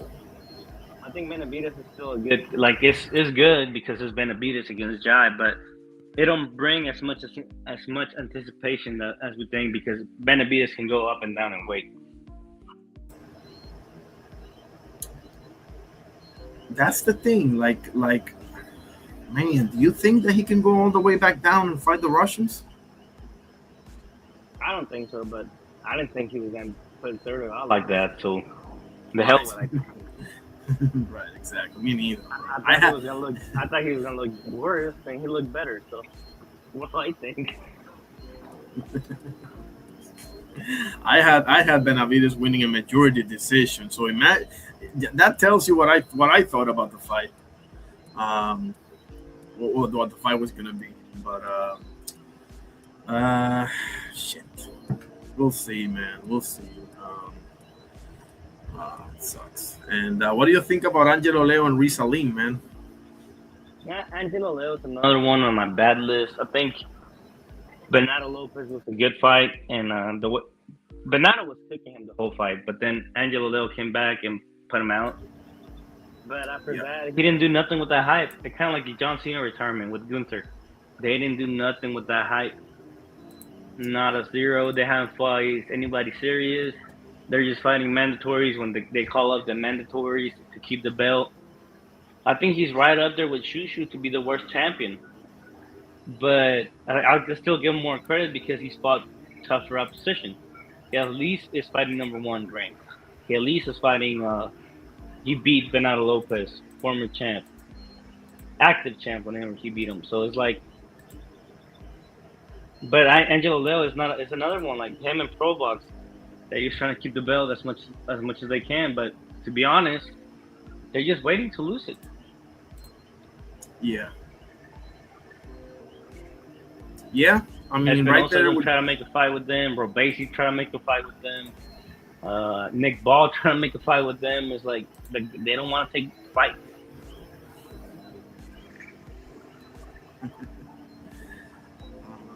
He said the other way around. He said that they tried to make the fight with I don't know, man. They're all over the place over there. And he fought this kid from Japan, right? One of the Kameda brothers. Nope. Angelo Leo. Didn't he fight? Wasn't that his last fight against one of the Kameda guys? Oh, okay. I think he dropped off, but it's all good. See, Lupinella. Speaking of Lupinella, I gotta show. Chambro says we're gonna see the resurgence of Don King. Noel versus David can't go down without Don King approval. All that's done in the limelight one last time in this classic Jim Jack, and that whack ass hair. Let me it kicked you out. Why? What the heck? No, thank you for stopping by, bro, and you can come back anytime. What do you mean it kicked you out? What the heck? StreamYard, what are we doing, StreamYard? How do you kick my boy out like that? What the heck? This is Don King is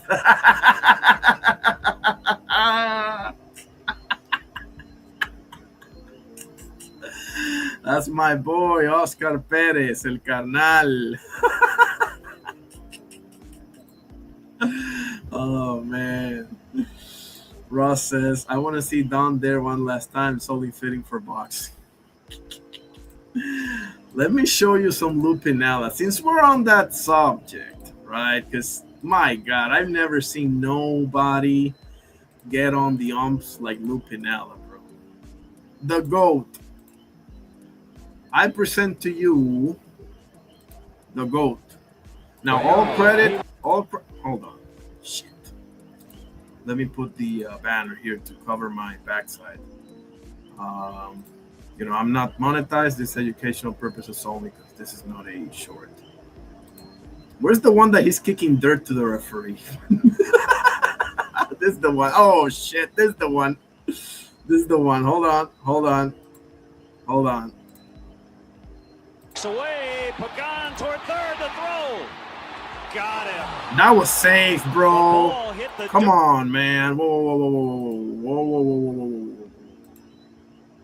I'm not a Cubs fan at all, but I'm a Yankee guy and a Braves fan.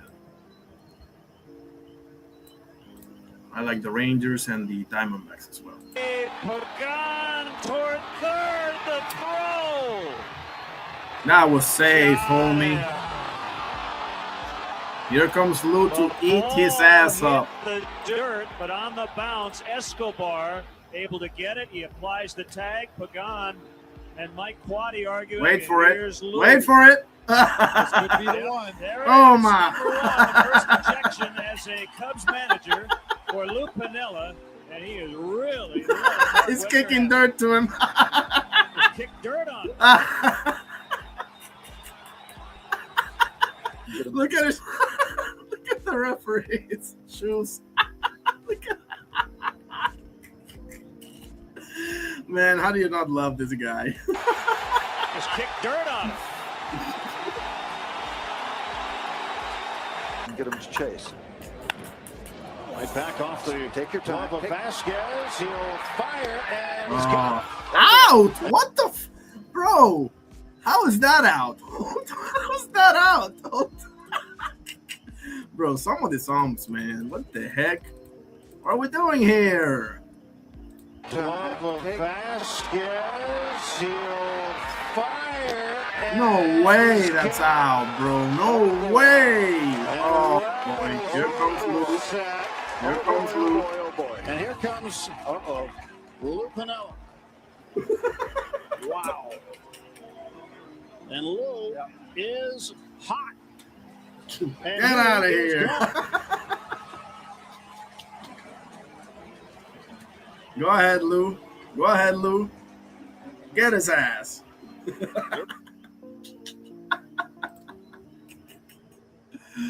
Oh, man. Who doesn't love Lou Piniella? Come on. Jarrell Hattie, my brother. How you doing, sir? God bless you, sir. Appreciate you being here. Appreciate you, sir. There's the link. Anybody want to join up? Bro, he was crazy AF, Ross. Say that again. Exactly. Thank you, Ross. Thank you, Ross. That's what made baseball great, bro. That stuff right there. Yes. Yes. I thought the Mariners, Lou, was even crazier, but that's just me. God bless you, Gerald. Appreciate you having. I appreciate you being here, brother. All that's Lou. I'm a Harry Carey Steve Stone guy. Gerald Hattie, how you doing, bro? How you doing? I'm good, brother. What's up? No, I'm just chilling. Sometimes I was coming past here, but just to give a bit, videos or like, but I wanted to try to catch you on here sometimes. I like the talk that you be talking about boxing and stuff. I like the video you was playing too. That's a great part of the culture when it comes to baseball. Yes, sir. Absolutely. You a baseball guy? Who's your team? I'm not really a baseball guy, but my team is the Orioles. Okay. My uncle used to take me to the Orioles games when I was younger. So. Cal Ripken Jr., man. Awesome. That's awesome, I used to man. like King Griffey when I was younger. Greatest center fielder ever. As an individual. I tried to play baseball, but I wasn't really that good at like at bat, so that discouraged me. Like I'm good at catching and stuff, but I didn't know how to really swing the baseball bat like that. Me neither, bro. I sucked. I literally sucked at football, catching the ball. I couldn't catch a ball to save my life, bro. They put me they put me on the defense because I was so bad at catching the ball. So I was like, you're on the defensive and only linebacker. And baseball, once I saw one of them fastballs walk right past me, I was like, nah, this shit ain't for me, bro. Excuse my language, but that's the truth, you know. I did much better at soccer, basketball, and boxing. Way better than I ever I did love at those two. football though. I'm really good at catching. Um, and I love defense though. I like playing defense. I like catching interceptions and I like tackling. You, let's see, Ray Lewis. You're a Ray Lewis guy then, right? Yeah, but my favorite was Ed Reed though. Okay. Was he on that Ravens team with, Suggs and Flacco and all the rest of them? Yeah, he was there when Ray Lewis and them was there too. That was He a hell was, of a team. yeah. Ed Reed came in there with Ray Lewis and them because they both went to Miami. Oh, the Dolphins. Okay. Okay. No, the U, like the college, Oh, okay. Miami. Okay. Him, I know Ed Reed and Ray Lewis both came from that college. Okay. Interesting. Because you know how ironic, like Dan Marino from Pittsburgh and the Steelers never drafted him, bro? No, I didn't know Unbelievable. that. I didn't know he was from Pittsburgh. Yep. Um, but who you got, bro? Talk to me about Wardley and Dubois. Go ahead. Who you got? Um, I don't really know much about Wardley. I had to look him up and stuff, but I feel like it's set up for him to win. But and but Dubois, he could always win for sure. He one of those fighters that take damage that I don't worry about. Like that is too much damage for him to take another fight. I would like Dubois though. I like his style. I like his family representation. I seen a video of his younger brother like really talking about looking up to him and stuff like that. Awesome. I mean, Wardley. Uh, it's hard to say, right? Because first of all, this is not going the distance, right? No way. Um, but Dubois coming off of a stoppage loss, right? Again, albeit against Usyk, yes, but it is a stoppage loss and a pretty bad one. And Wardley's coming off of a stoppage win, right? But Dubois to me has fought way better opposition than Wardley has. All due respect to Joe Parker and Justice Hooney and Fraser Clark and all the rest of them, but Dubois, has been in there with AJ, finished him at Wembley. That's valuable experience. Have been in there with Big Baby Miller, Hergovich, Usyk. So I just feel like Dubois has been in there with better opposition than Wardley has. So for that reason, I believe Dubois is going to stop Wardley around 7, 8, 9, around there. That's just my opinion. Mm.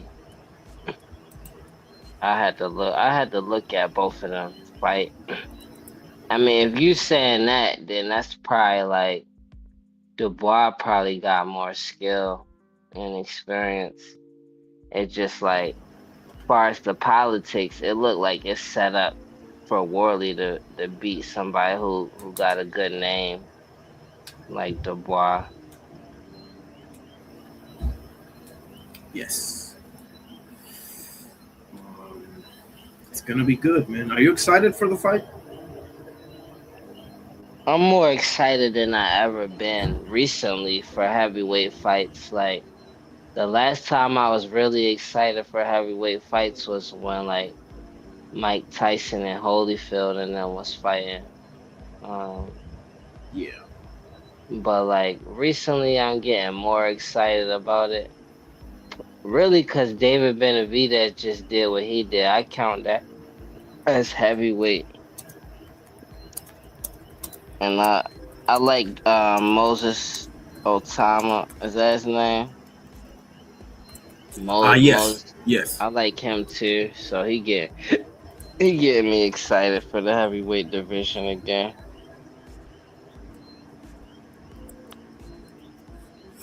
Man, do you still want to see Fury and AJ? Yeah, why not? Yeah. I hope Fury win though.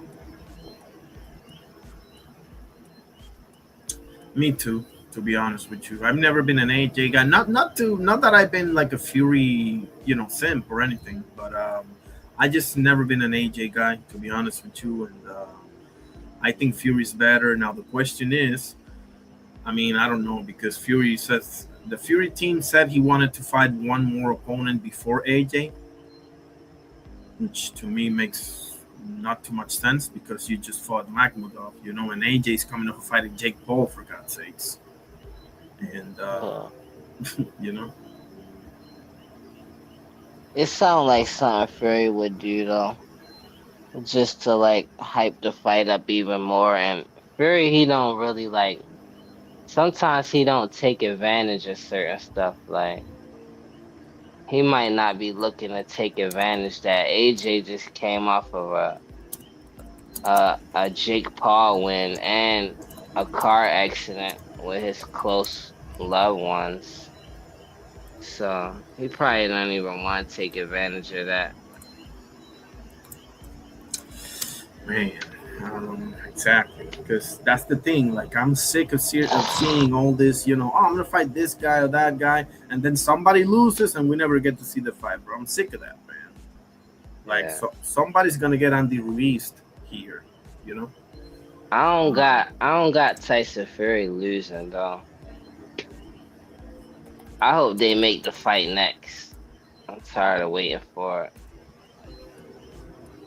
And I Me just too. want AJ to. I always thought AJ was overhyped and kind of arrogant too. Me too. And I always thought, bro, just to piggyback on that, I always thought that a prime Wilder would have decapitated AJ Yeah, at the right time. Yeah, yeah. for Prime sure. Wilder. Yeah, Especially like right after he got through with Ortiz the second time and Dominic Brazil when he was in that run where when he decapitated Stiverne the second time. You remember that? Oh my goodness, he yeah. was a scary dude, man. Scary guy. Uh, what else we got? We got Sufa, man. We got Shane Mosley Jr. versus Boachuk on Sunday. What you got on that? I gotta look at Boacek again. Shane Mosley Jr. He always in a tough fight, so that should be a good one too. Um, his IQ just not as high as his dad's, but I feel like he got actually, even though his father got a better resume, I feel like because of the weights that uh Junior be fighting at, he actually got tougher competition though. Like it equal out like that, like the skill level and the IQ and then the weight class at the same time. Like I feel like Shane Mosley Jr. he actually got tougher competition than his dad had. Which is saying a lot. That's easily argued or whatever. Just cause Shane Mosley got so many good names on his resume. But that area, that middleweight area, it's always tough, like fighting at those weights. Like you pretty much always run into somebody who's like extremely dangerous one way or another. For sure. For sure. Um, you got any opinion on Angelo Leo versus Rizalin for the IBF Featherweight Championship on Saturday? Nah, I would definitely look that up though before Saturday. I've been enjoying boxing a lot more lately, and my health is like it's been real tricky lately. 'Cause like remember I had the tumor, then I found some new tumors, and these ones cancerous, and some days I'd be so weak that I can't really like lift my head up and stuff. So like I don't know, just watching boxing and stuff, it's like real therapeutic for me, and like so like I'm really more invested in looking up fighters that I don't know, because I've been watching these undercards and they've been really good. Like in the past, I probably wouldn't want to look up somebody like Munguia, but like watching him, it made me want to go back and look at all his fights now, and like watching even like Oshaki, Foster, and Raymond Ford and stuff like that. Like if they was on the undercard, I watched them, but like I've been finding myself actually going back and watching fights, like when I'm seeing these matchups and really like studying each side and seeing how they might come on fight night. I like Espinoza and I like their weight division. Um, like Inoue and them, I like their weight division though, but I still don't really look them up as much. But Bam is somebody who got me really interested in those lower weights, cause the way he fight is like effortless. So Yes. I look up Aleem and them. I think I've definitely seen them before though, just from watching boxing in general. So it shouldn't take me too long to get acclimated. Not at all. And I would recommend you watch Reese Alim versus Mikito Nakano. That is his last fight. It was a hell of a fight because Nakano was one of those hot prospects with not that many fights, but like most of them by knockout. And Reese Alim just boxed him beautifully and won a decision in Japan against the hot prospect, which, by the way, he's fighting the day after tomorrow in Japan, this guy Nakano. So they're fighting on the same week. But that's the fight that I would recommend of Nakano. Angelo Leo, I can show you his knockout of Alberto El Venado Lopez, which is his highlight reel. But his last fight was against one of the Kameda brothers, Japanese family, famous boxing family in Japan, and it was a pretty interesting fight, man. Leo, he didn't look that impressive, but he wasn't fighting, some bomb, as they say. I hate to use that word, but he wasn't fighting some nobody. So I would recommend that one for Angelo Leo. And Reese Alim's last fight against Mikito Nakano. Those would be my recommendation for you as far as that fight particularly. You know, Nakano, Aleem versus Nakano, right? Yes. And he Let me knocked him put it out, in the chat. or No, he boxed him. Decision. okay, Boxed him yeah. beautifully. Where is he from? Reese Alim, I think he is either Jamaica or USA. One of the two. Give me a second. Reese Alim box. There it is. He USA. Yeah, USA. I gotta look at Angelo Leo. Just off of first impression for Aleem, his style looked too risky. Let me show you. Yeah, Leo is from New Mexico. Exactly, Ross. Appreciate that. What fight? Oh, he fought Stephen Fulton. Let me check that one out. Let me show you the box, Rex. Yeah, Leo has a loss to, I believe, Fulton. Yes, exactly. Let me see that. So I he might just show. here is Reese Alim, 23-1 with 12 knockouts. Okay, last fight against Mikito Nakano, 14-0. You see that? That was in November. I remember because I called that fight. And Mikito Nakano was 14-0 with 13 knockouts. You see that? So he beat the hot prospect in his hometown, bro. Okay, by UD. There it is. Hold on, you mean Aleem? He beat Nakano, right? Yes. Yeah. Okay, so he is legit, bro, and he can box. Here he is, right here. Nah, he could box. I would probably I would like Angelo Leo more in this fight. I like his style more compared to Aleem. Here's the knockout of Leo to Alberto Ganado Lopez, if you haven't seen it.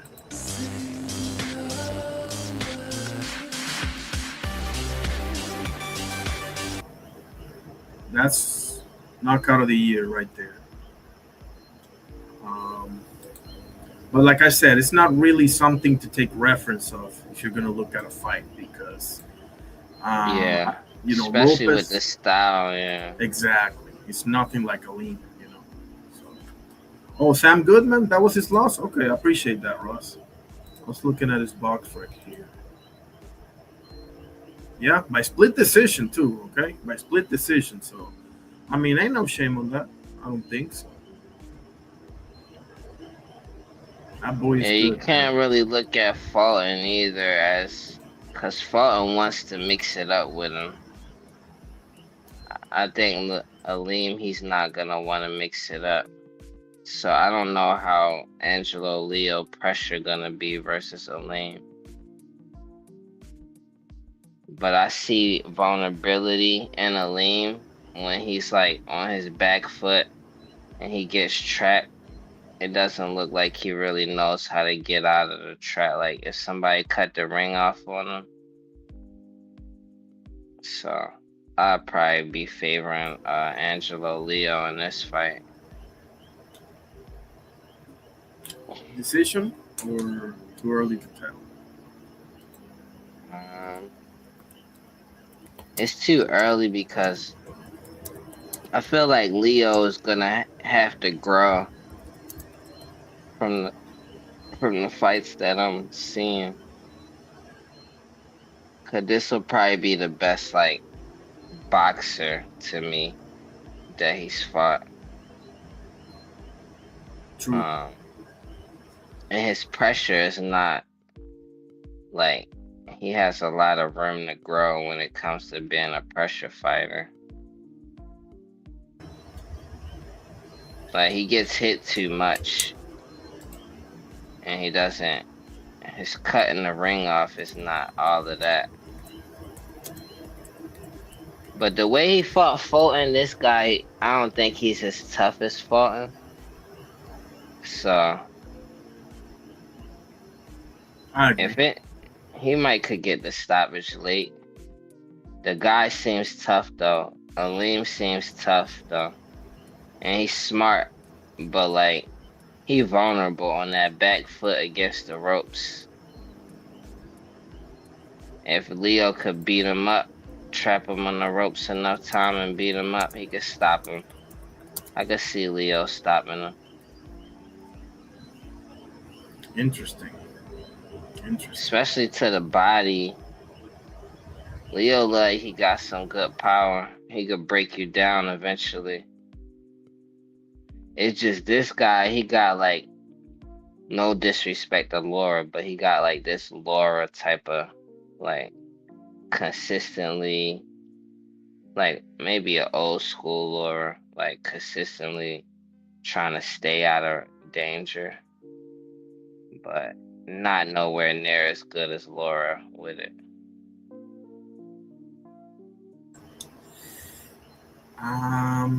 As far as the slickness go, I'm with you. Even though, I mean, Lara was him back in the day, man. Yeah, he's nowhere near Laura with it. It just, he's consistent. I could see that's how he like to fight. I got Leo probably stopping him though, maybe 10. Cause somebody like Leo look like they gonna come harder every fight until they can't do it no more.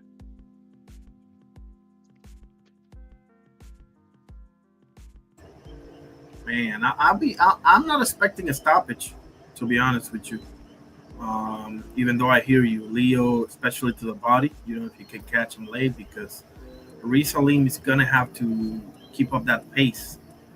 for 12 rounds. Not that Leo has been, knocking people out left and right. He does have that highlight reel KO against Lopez, but Rasslin will have, in my opinion, to keep up that pace and those legs for 12 rounds, which he has done before, to his credit. Okay. I mean, it's interesting, man, because I can see a route to win for both dudes. So that's when it becomes really interesting.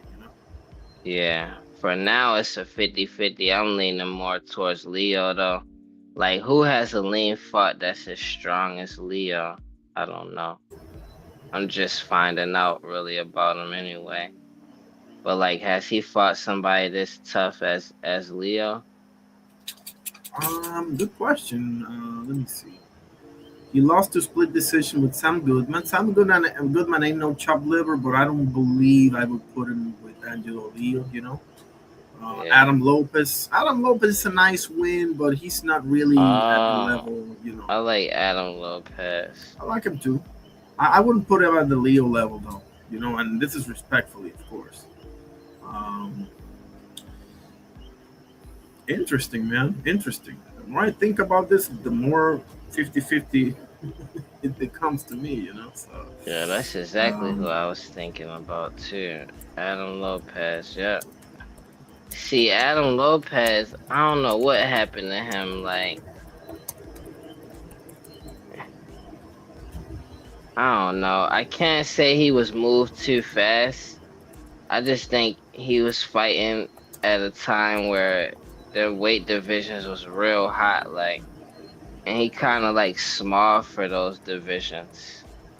Like, he's natural at the weight and but his skill though, I was looking forward to seeing more of him. Like, 'cause he one of the most skilled in those lower weights to me. I just felt like he was small, like, compared to once he started getting higher up in levels, like, he was smaller than his opponents.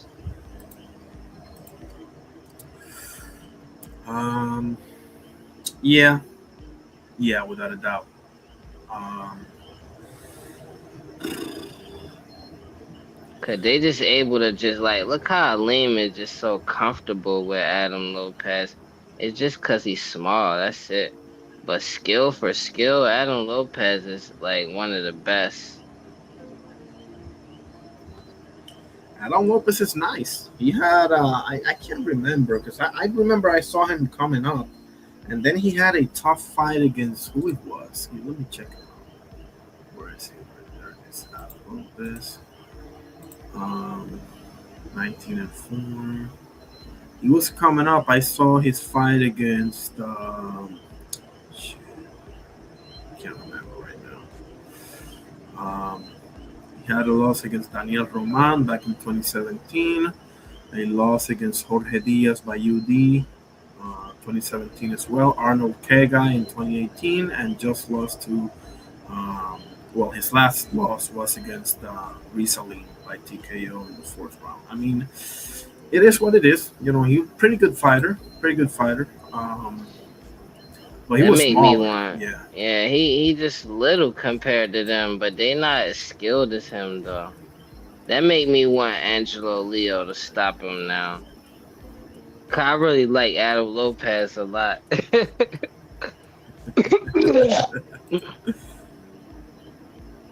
Yeah, nah, that's his toughest opponent. Angelo Leo, he about to be a rude awakening. Man. I don't really care for his style that much, anyway.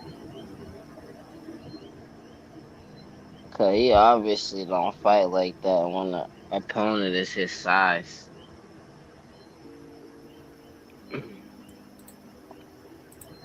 Let's see. So you got Angelo Leo by late stoppage, huh? Yeah, Man. I love it. maybe like 10. Maybe like around 10.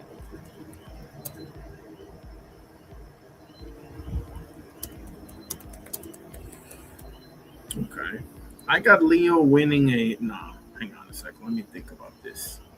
Actually, you know what? I got Rasslin winning a majority decision. Yep. No doubt.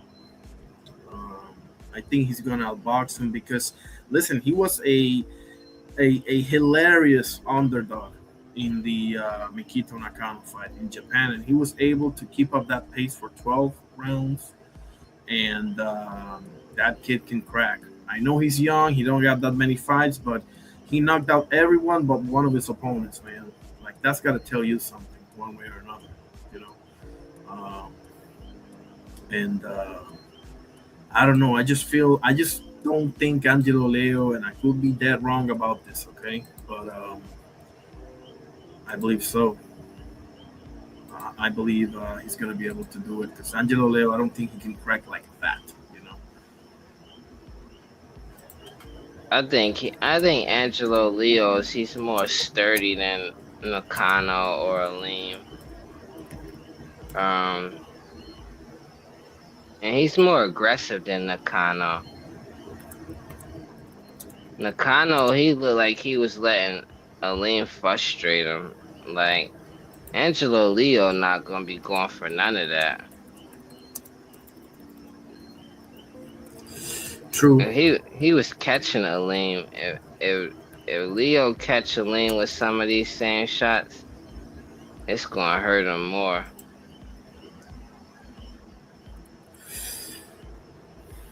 And you might be right, man. You might be right. Yeah, You I don't even like Aleem's style. Like he jump in, he got a little slick style, but like he kind of jump in like Rawley. Like he can't help himself. I don't think he's as tough as he thinks he is. Yeah, Interesting. I got Angelo Leo stopping him. His body don't look that sturdy either. If he get hits to the body, it look like that's gonna affect him a lot.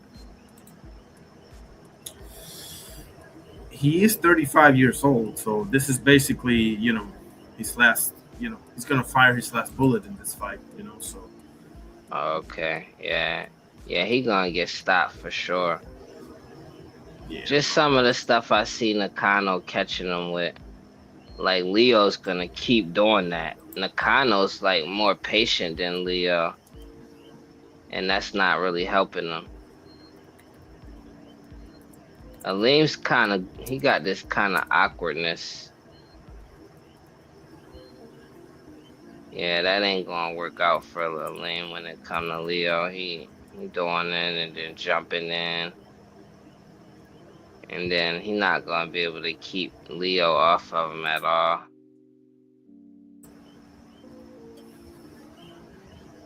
you might be right. Like I can literally see that happening, not for nothing, you know. And give me an early one for you mentioned Shock and Ray Ford, and I love that you mentioned that. Give me an early prediction for that one. Uh, I got that going to decision. I got Ray Ford. It could be a draw though. It could be a draw. It could go either way. Oshaki, he should be more favored to get a decision, but like when I watch Ray Ford against Abraham Nova and I watch Oshaki against Abraham Nova, that kind of told me a lot about them as fighters. Like when it come to discipline, like character in the ring. And Oshaki, I like Oshaki though. I just think a lot of his stuff is more for the hype right now. And I think they use Shakur and stuff to downplay Ray Ford, but I feel like Ray Ford earned this position. He has been wanting this fight with Oshaki, and I feel like they should have been like really taking this fight serious at 130. This would be Oshaki best opponent. I feel like they'd be both be each other's best opponent. though, just like, man, the way that Ray Ford boxed Abraham Nova was beautiful. And the way that Oshaki did, it was like, it was arrogant, like, and he kind of got gifted a win to me. Like it was he really didn't step on the gas in that fight at all. He was just kind of waiting, like so sure of himself, and Abraham Nova wound up not even respecting him, and I felt like he won most of that fight. And then he got like this, like he dropped Abraham Nova in the fight. I think that was a slip. And I think that's what really like clarified that he won that fight. 'Cause he didn't really do much to say he won that fight to me.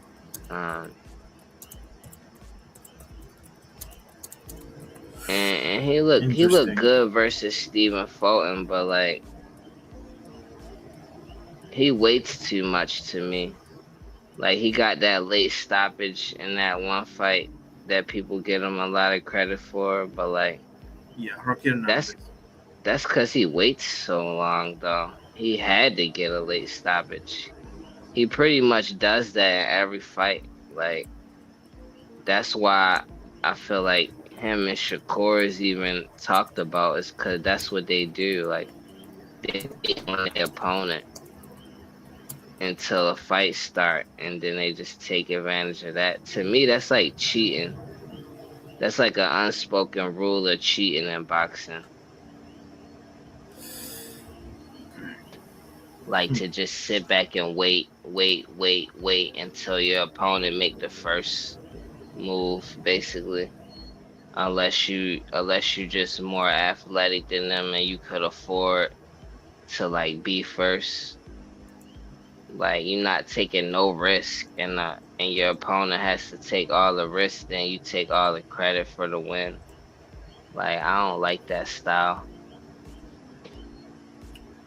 Um, it can be frustrating, because it's like you're playing it safe way too much, So I definitely know where you're coming from with that. Yeah, it's like cheating. I never seen no Yeah. other fighters in history do that. Like besides Shakur, Oshaki, uh, Rigondeaux didn't even do it. Like Rigondeaux was somebody who was very patient, but he didn't wait for you to start the action. He would take the risk first. Like he would shoot in with a shot. But like Shakur and Oshaki, they'll wait. And they'll wait for you to swing first before they even do anything. Like I just feel like anybody could do that. Like once you train enough in boxing, you could just wait for your opponent to make a mistake and then you score off of that mistake and then you just stay up on the scorecards like that.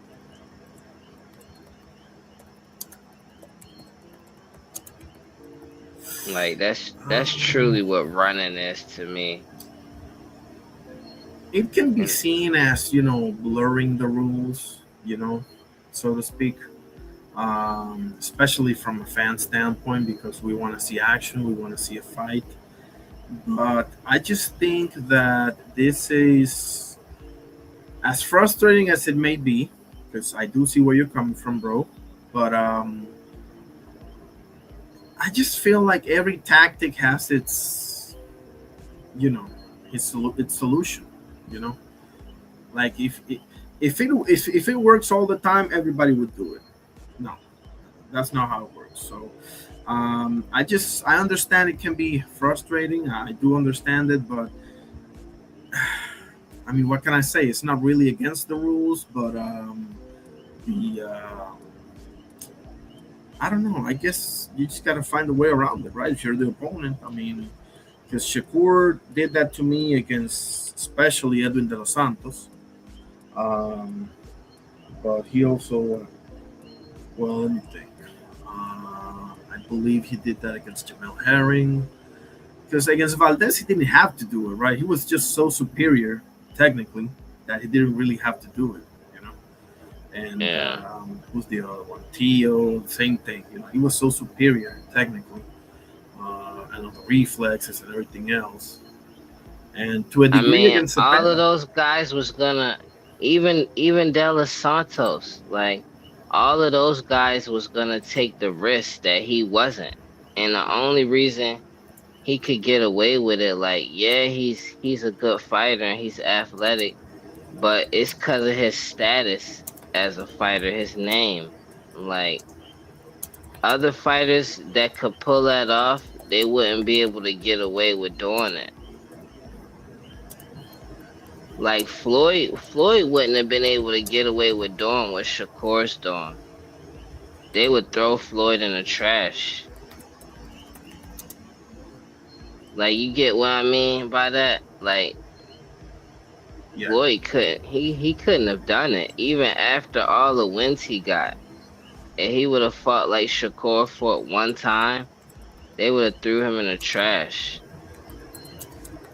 Like Shakur came in at the perfect time to say that what he doing is just a real smart thing. Like, no, you just spoiled. And then he gets so much credit for it. Like, he hasn't proven anything yet though. Like, it don't matter that you beat like he beat Tio, he beat Valdez. Like with Zepeda, I felt like that was more proven than other fights that he had. Like he when he beat Jamel Herring, that was a good fight. But it was like expected him to beat Jamel Herring. And then the very thing that he was talking about being friends, he used that against Jamel Herring. Like he surprised Jamel Herring with that and he kinda like snaked him. But then when it comes to like Zepeda, he stood there but he didn't really have a choice and it's like so you didn't have a choice with Zepeda. I felt like Zepeda's not that elite of a fighter. And look what he was able to force you to do. Like, if that was Gary Antoine Russell, which you could fight him because you just fought Tio at 140, you might have gotten stopped. Like, he hasn't been tested yet. Like, even though he fought Tio, Tio didn't test him. So he hasn't proven anything to me. Like, and if it's not like his opponent has to be able to show him being tested for him to prove. He has to fight an opponent that I believe is able to do that. I didn't never think Tio was able to do it. If we just go off a size advantage and we know what both fighters are capable of alone, I didn't expect Tio to be able to pressure him better than Zepeda did. That's not Tio's style. And Tio is like his arms are shorter and all of that. Like so what happened was expected. And he barely did nothing in that fight. Like he didn't show me nothing. And Keyshawn fight versus Ortiz, that showed me something. For real. Like and they was just trying to downplay that fight. Like those two performances were nowhere near each other. Keyshawn had a way far better performance against a tougher opponent.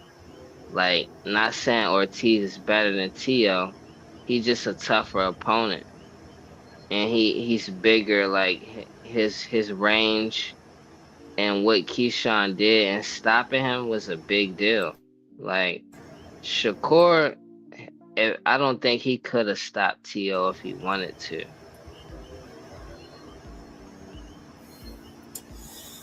yeah. Not only that, I mean, there's several options for Shakur, like Raymond Mutratalla or Shaki Foster. Okay, you don't want to fight Keyshawn Davis? Okay, whatever. But Alfredo Santiago, Devin Haney. I mean, Gary Antoine Russell. I just named five without even thinking too hard. So you got to give me at Yeah. least two of those, man. At least two, give me. If he was to fight Gary Antoine or Richardson Hitchens at 140, and he was to like um even the guy Puello, if he was to fight Puello at 140, and he was to look that good like he looked with versus Tio with any of them, then it would be enough for me. Like, okay. But he hasn't he avoids fights like that. And then Yes. he goes and talks about other people not taking like he wanted to talk about other people didn't fight De Los Santos because De Los Santos just exposed you. Like you scared. Yeah. And De Los Santos dangerous, man. De Los Santos dangerous, and but I Puello is not going to be good enough for me, to be honest with you. And this is no disrespect to Puello; he's a tough fighter.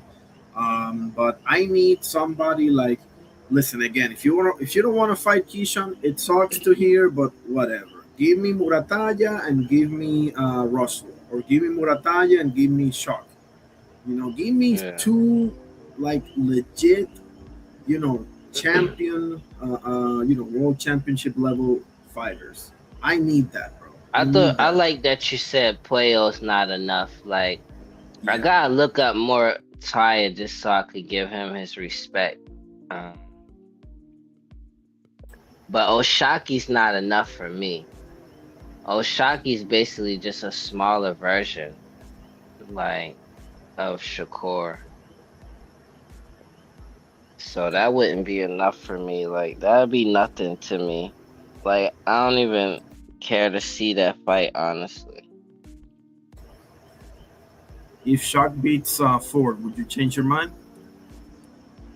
I don't even want to see it because of the politics since Shakur and him was talking, but I don't think he'll beat Shakur. Interesting. You think Russell is better? I mean, a better opponent? Yeah. Okay. Man, I love it. I love it. Listen, man, I'm gonna be praying for your health. Okay. I will. I'm about to Yeah. call it, bro. You got any last Okay. words for me? Peace and blessings. God bless you, brother, and definitely be praying for you. And we'll see each other in other panels, bro. For sure. Okay. Okay. Take care. You too, my brother. I love you, and take care for me, okay? Yeah. Appreciate you, sir. That's my brother, Jarrell Hattie. Okay, great dude right there. Appreciate him pulling up, and I appreciate Oscar Perez as well, my other brother, for pulling up.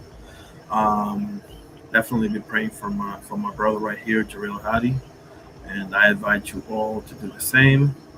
Um, he was saying that he had, a few tumors and stuff that seems pretty serious, carrier, as far as like one of them perhaps being cancerous or something like that, So definitely, yeah, there it is. Prayers for Ja, for sure.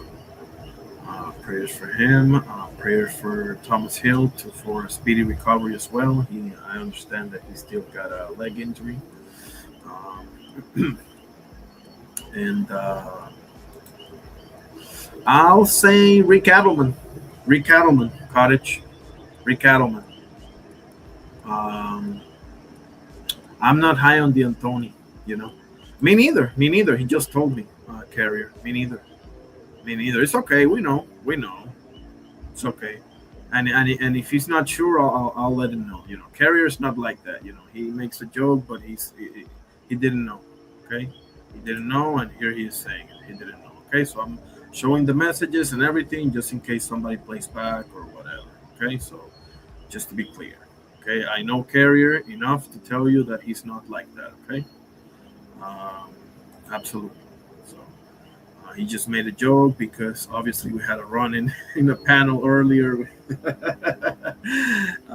over at B3 Picks TV, and yeah, but nah, he that's my guy right there. Exactly, Cottage. Rick Cattleman all day for sure. And listen, I love that Phoenix team that had Steve Nash on it, bro. Oh my goodness, was I a fan of that team? But the Antoni never really replicated that anywhere else. He had a nice enough run with Chris Paul and James Harden in Houston, okay, but he shit the bed on New York and LA, man. Like, oh, you had Kobe, Steve Nash. Now, obviously, that was way older Steve Nash, but you had Kobe, Steve Nash, and a few other pieces, and you couldn't make that work. Definitely, Carrier. Definitely. Where did I? Okay, let me give you my top three. Because Gary Payton, unfortunately, Gary Payton got to go into the honorable list mention or number 6 if we do top 10. But it used to be Stockton, Isaiah, Nash, Kidd, and Payton. Used to be that way. Now I have to, as much as I hate to admit it, I do have to put Steph in there, man. I have to. I got no choice. I know he's never played with less than 2 Hall of Famers in his life, but what can you say? Greatest shooter in NBA history, man. Dude can shoot it from anywhere. No Magic because Magic could play other positions. Carrier. That's the reason. Great question. Great question. No Magic. Listen, the only reason why I don't have Magic Johnson there is because Magic could play other positions. My top 5 point guards, to me, this is just me, okay? If somebody wants to put Magic number 1, feel free. But I just feel like being 6'9" gives him too much of an advantage. He played other positions, but that was Stephen A. Smith right there, Carrier. Blasphemous. But do you see my point? Like, he could play other positions, so Stockton couldn't play other positions. Isaiah Thomas couldn't play other positions, or Steph, or Nash, or Kidd.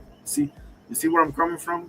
That this is no shade on Magic, bro. He's in my picture right there to the left, smiling with his nemesis and friend, Larry Bird, LB. They call him LB. They call him Bird. They call him Larry Legend. They call him number 33, Mr. Larry Bird. And on the left side, we got Irvin Magic Johnson, also known as the greatest thing since sliced bread, also known as the architect of the Showtime Lakers, also known as Mr. I can play every position known to man, Irvin Magic Johnson. Man, get out of here, Carrier, saying it is shade. Man, come on. It's like putting LeBron up in there at the PG. Like, it's unfair, bro. Like, he's 6'9". He can see over everyone, He thinks I'm hating on Magic, Carrier. You're one of a kind, bro. You're one of a kind. So, I rank LeBron as far as the small forwards go because that's the position that he most played. And I probably have him number 1, to be honest with you. But I just can't. Point guards are people that always played point guard. Magic played center, bro. Come on, man. Big shout out to Larry Legend, bro. Yes, sir. I'm a Celtics guy through and through. My blood is green, man. But these two gentlemen on your screen, if they don't exist, the NBA is not what it is today, guys. Can anybody debate that? If these two gentlemen on the screen did not exist or did something else with their lives, the NBA is not what it is today. Okay? Point blank, period. That's a hard question to answer because they don't play the same position. But Allen Iverson every day of the week and twice on Sunday. I ain't got too many people above Allen Iverson, bro. I don't. AI is my guy, and I got a lot of love for CP3. He definitely overachieved, bro, being undersized and everything, but Allen Iverson, bro. I'll be hard-pressed. If it ain't MJ or Kobe, I ain't picking against Allen Iverson. Nope. Iverson versus D-Wade, give me Iverson. Iverson versus Reggie Miller, give me Iverson. Iverson versus Ray Allen, give me Iverson. Iverson versus Drexler, give me Iverson. Any day of the week and twice on Sunday. Come on, man. The man took a group of corpses to the NBA Finals against Shaq and Kobe and won 1 game. Come on, bro. That's some historic stuff right there. 6 foot tall, my size. 6 foot tall, bro. Come on, man. That's a unicorn if I've ever seen one. Allen Iverson. We'll never see a dude 6 foot tall dominate like that. Never again. Ever. Bet on it. Carrier says, LeBron played shooting guard and point guard early. No, I know. And actually, LeBron is my point guard in my all-time team. My all-time team is, let me put it on the chat. The center is Hakeem. The PF is Duncan. Because I'm a sucker for 2 7-footers in the paint. I am. Small forward, shooting guard. This is my all-time starting 5 carrier. And I'm going 82-0, and I'm going 16-0 in the postseason. Sorry. There it is right there. Okay? I ain't got a snowball chance in God's green earth of losing with that starting 5. Nobody's ever going to get a rebound. I got the 2 best rim protectors in NBA history. Let me say that again. The 2 best rim protectors in NBA history, Hakeem Olajuwon and Tim Duncan, right? So ain't nobody ever going to get a rebound because LeBron is sitting on the key as well. And MJ and Kobe? Magic is, well, LeBron definitely got magic on defense, bro. Ain't no argument there. Magic, that's his Achilles heel. And same thing for Bird. They both got the same Achilles heel, and that's on the defensive end. It's not a dis.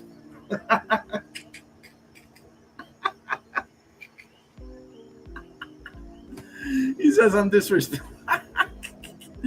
Bro, he's on the bench, bro. John Stockton is on the bench. The guy that I think is the best point guard ever is on the bench too. On defense alone, see how he used the operative word defensive, right? Because if he takes that word out and he says a better player, the answer is any day of the week and twice on Sunday. But he put the operative word defensive there. I see what you did, Carrier. I see what you did. Dwight is a beast on defense, and so is Duncan. Hard to say, man. On offense, there's no debate whatsoever. The only debate here is on the defense. But Duncan got a bunch of NBA all-defense teams too, man. I don't know about that. You can give a slight edge to Dwight. No way, Bobby Cox. Are you kidding me? Because they only won 1 championship? Bobby Cox is the truth, man. He ran into Joe Torres' Yankees. I mean, what do you want? They still won 1. You know, Bobby Cox is the truth, man. I'm telling you. Bobby Cox, if I can't have Joe Torre, let me have Bobby Cox for my baseball team. And if I can't have either one of them, give me Dusty Baker. That's where I'm at with that. Carrier says Duncan was a great defensive player. Dwight was a dominant defensive. Yeah, I agree with that. Dwight, bro, not for nothing. I'm not a fan. But on the defensive end, bro, he was him with all capital letters. He can alter a whole bunch of shots. He can send your shot into the 10th row of the fans. He'll get every rebound under the sun. I just feel like he was such a wasted talent, man. He's like the center version of Stephon Marbury, Carrier. Let me put it to you that way. Dwight Howard is the center version of Stephon Marbury. Dude had everything to be the greatest thing since sliced bread and just squandered it, bro. Squandered it. Without a shadow of a doubt, squandered it, bro.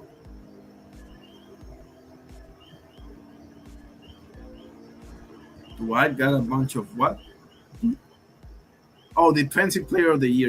Yeah, and well-deserved. And well-deserved, too. But you're telling me Dwight didn't have the athletic ability to be like the next Shaq? You know? Like even if he didn't get to be as dominant as Shaq, you're telling me Dwight Howard didn't have that athletic ability?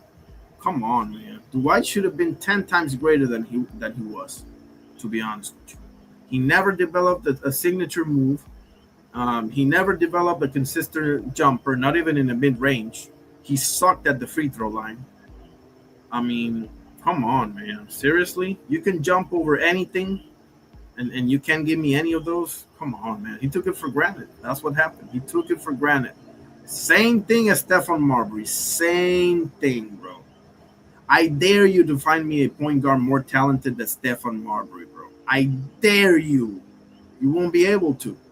But the problem is, he's a head case, bro. He's a hothead. Never got along with anybody. Got into fights with anybody. I mean, come on, bro. People can only put up with you for so long, man. And if you want, I can show you the Stephen A. Smith legendary rant on Marbury. Carrier, just say the word. Cottage says Bobby Cox managed the Braves exactly. That's why I love the Braves. By the way, they're beating Seattle 4-3 in the 6th inning. Bobby Cox is the truth. Chipper Jones, one of my favorite ball players of all time. What are we talking about, Cottage? Come on, that's the truth right there. Chipper is my third baseman in my all-time team. Without a doubt, wasted talent, Carrier. You can't deny that. Wasted talent for sure, bro. He should have been 10 times greater than he was. You know this as well as I do, bro. He took an Orlando Magic team to the finals without even trying too hard. That's how athletically gifted he was. He better be. He better be in the Hall of Fame, Carrier. If Chipper Jones ain't in the Hall of Fame, shut that shit down.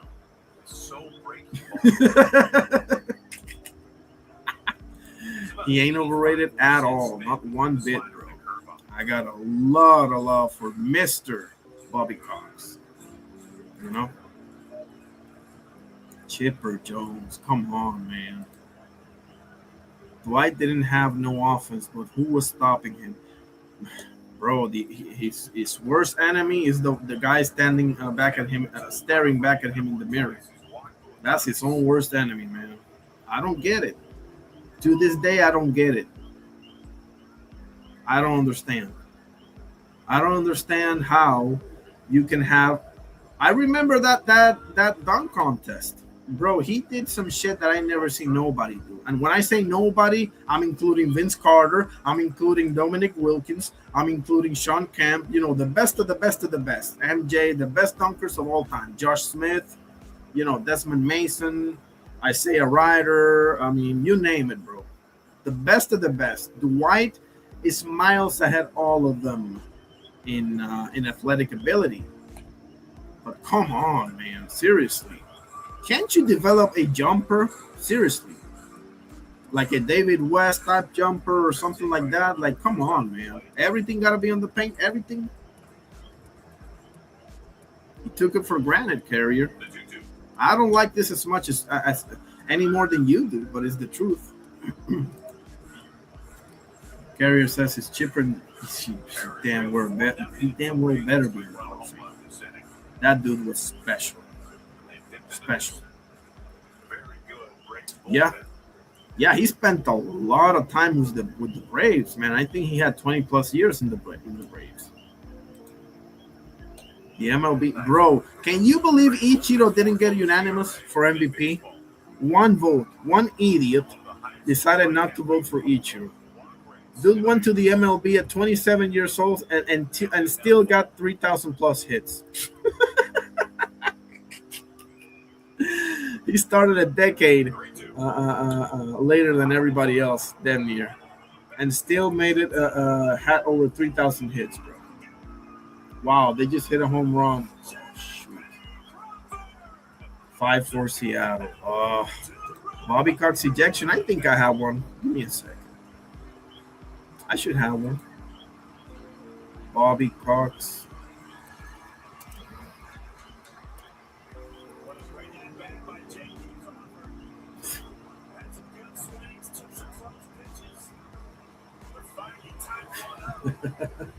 All right, let's show this, and after this, I'm gonna call it. Okay, let me show you this to my brother Cottage at his request. Share screen. You talk about limitless strengths. 1 second. I have the educational. Okay, I'm not monetized. This educational purposes only. Okay. All credit goes to Green Day Rock. Okay. Let me know how the audio is going. Okay.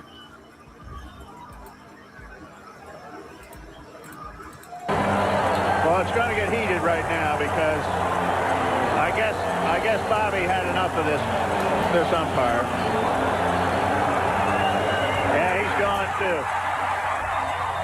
I think he threw somebody else out of the and now he's got Bobby. Well, Bobby's going to get his money's worth. He's a general manager, so he can pay his own fine. Yeah, he doesn't have to explain it to anybody. That's right. He was general manager and the coach for a long time. Right. Now the runner takes off. It's a check swing. The throw. Got him. They appeal down to first. Double play. It's a strikeout as well.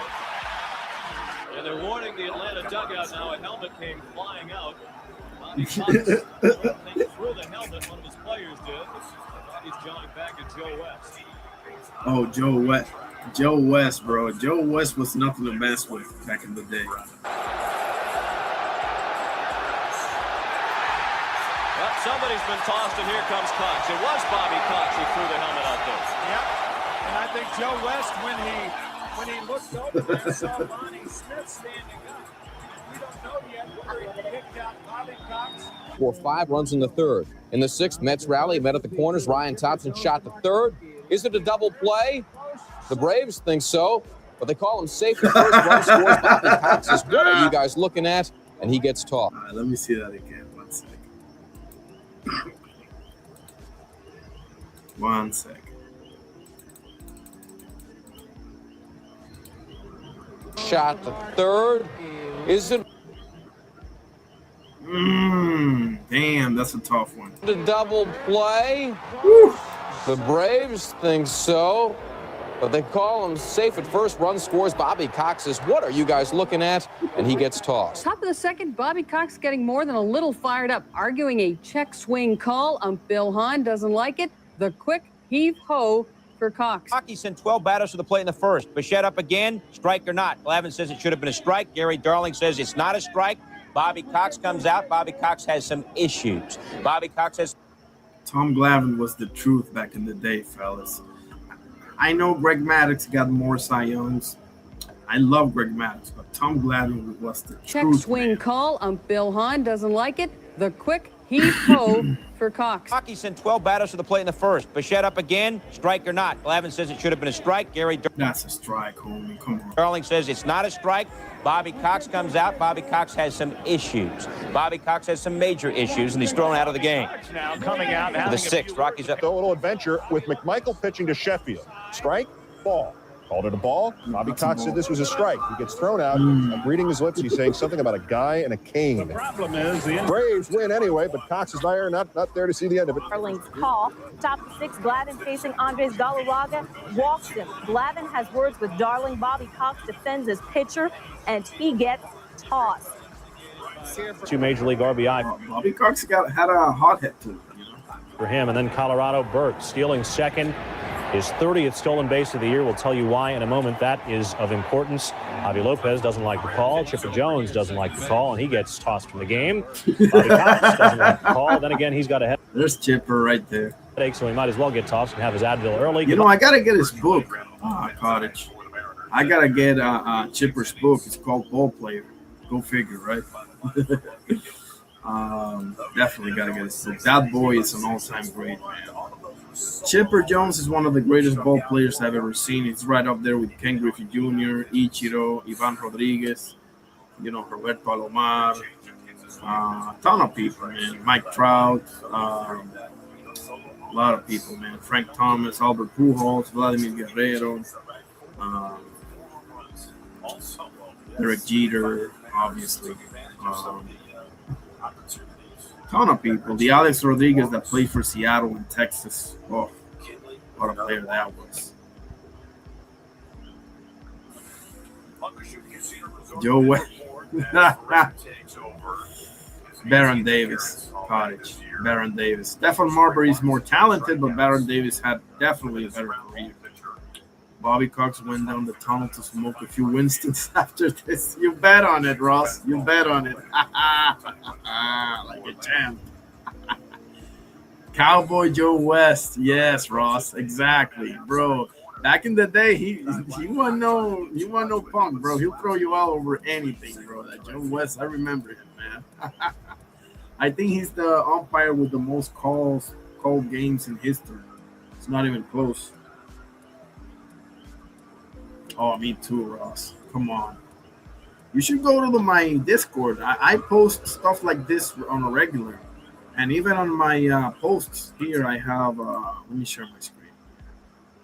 Let me show you my posts. You all should check out my posts. I put a lot of basketball and baseball and boxing and sometimes even football stuff.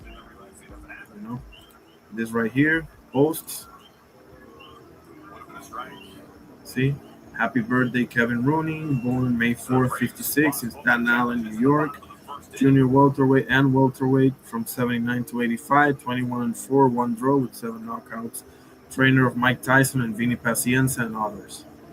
But I have like Joe DiMaggio here. You see? Joe DiMaggio signing autographs during spring training at Fort Lauderdale Stadium. 1967, DiMaggio will return as a coach for the Oakland A's next 2 seasons. But he's wearing the Yankees uniform. Okay? A lot of stuff I put in there. Like, you know? Barry Bonds is going to the Hall of Fame. It's expected to be inducted in the 2026 National Baseball Hall of Fame. Okay? All-time home run leader.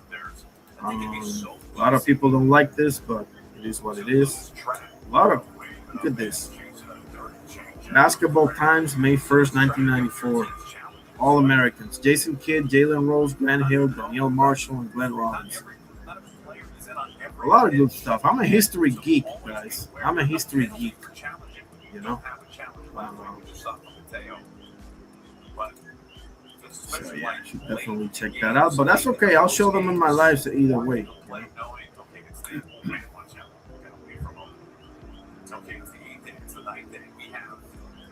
Remember Mark Lemke, Braves, 2 base.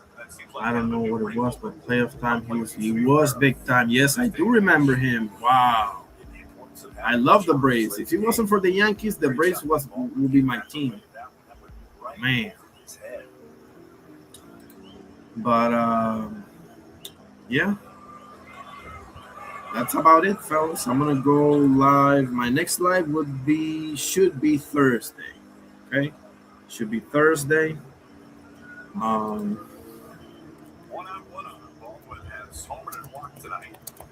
Well, actually, if I get up early for the Japan fight on Wednesday, I'll be on Wednesday, but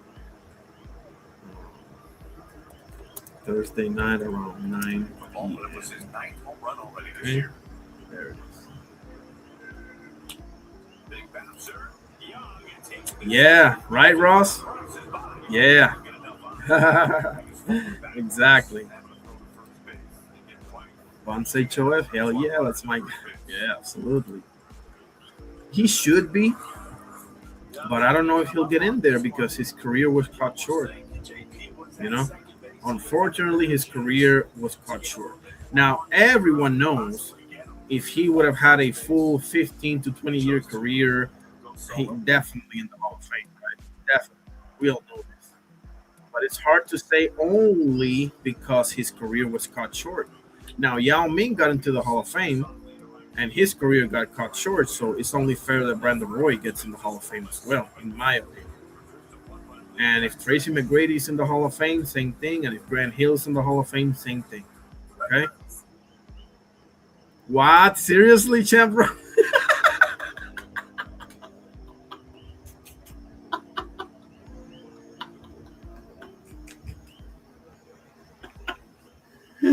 Bro, that is so awesome. He said, I named my dog Bonds after the GOAT. That is so awesome, bro. Like, oh man. God, it says Brandon Roy played in the 2000s. Yes, he did, and he showed up and showed out. You know. Um, but yeah, my next live will be Thursday night around 9 p.m. Should be. Okay, should be Thursday night around 9 p.m. So we can get more into exactly with the Blazers. Yep. We'll get more in depth into the fights. I'll see if I can call the fights on Saturday night. If not, I'll do a reaction on Sunday. Okay. Might do both. We'll see. Oh, on Sunday we got Sufa, so I may call that one as well. I'll at least call one of the two. I can, because we got 3 fights, right? We got Triple D and Dubois, and we have Angelo Leo versus Risalim, and on Sunday we got the Sufa boxing, right? Shane Mosley Jr. versus Boach. My official prediction for that one, because I gave it for the other two, but not for this one. My official prediction is Boachuk by unanimous decision. I appreciate you, Cottage. Appreciate you, sir. Absolutely. I'm going to check that out. I'm going to check out your video on Lillard, and on my next live, I'll give you my feedback, okay? I promise you that, okay? That's a promise. Appreciate my brother Champ Ross, my brother Cottage, my brother Jarrell Hattie for popping up on the panel. Please pray for him and his health. My other brother El Carnal Oscar Perez for joining the panel earlier as well. My brother Thomas Hill in the house. My brother Carrier, of course, my brother. All the people that graced me with their presence. Much love. And if I'm forgetting anybody, shout out to you as well. Okay? Appreciate you, Ross. Yes, sir. Appreciate you, sir.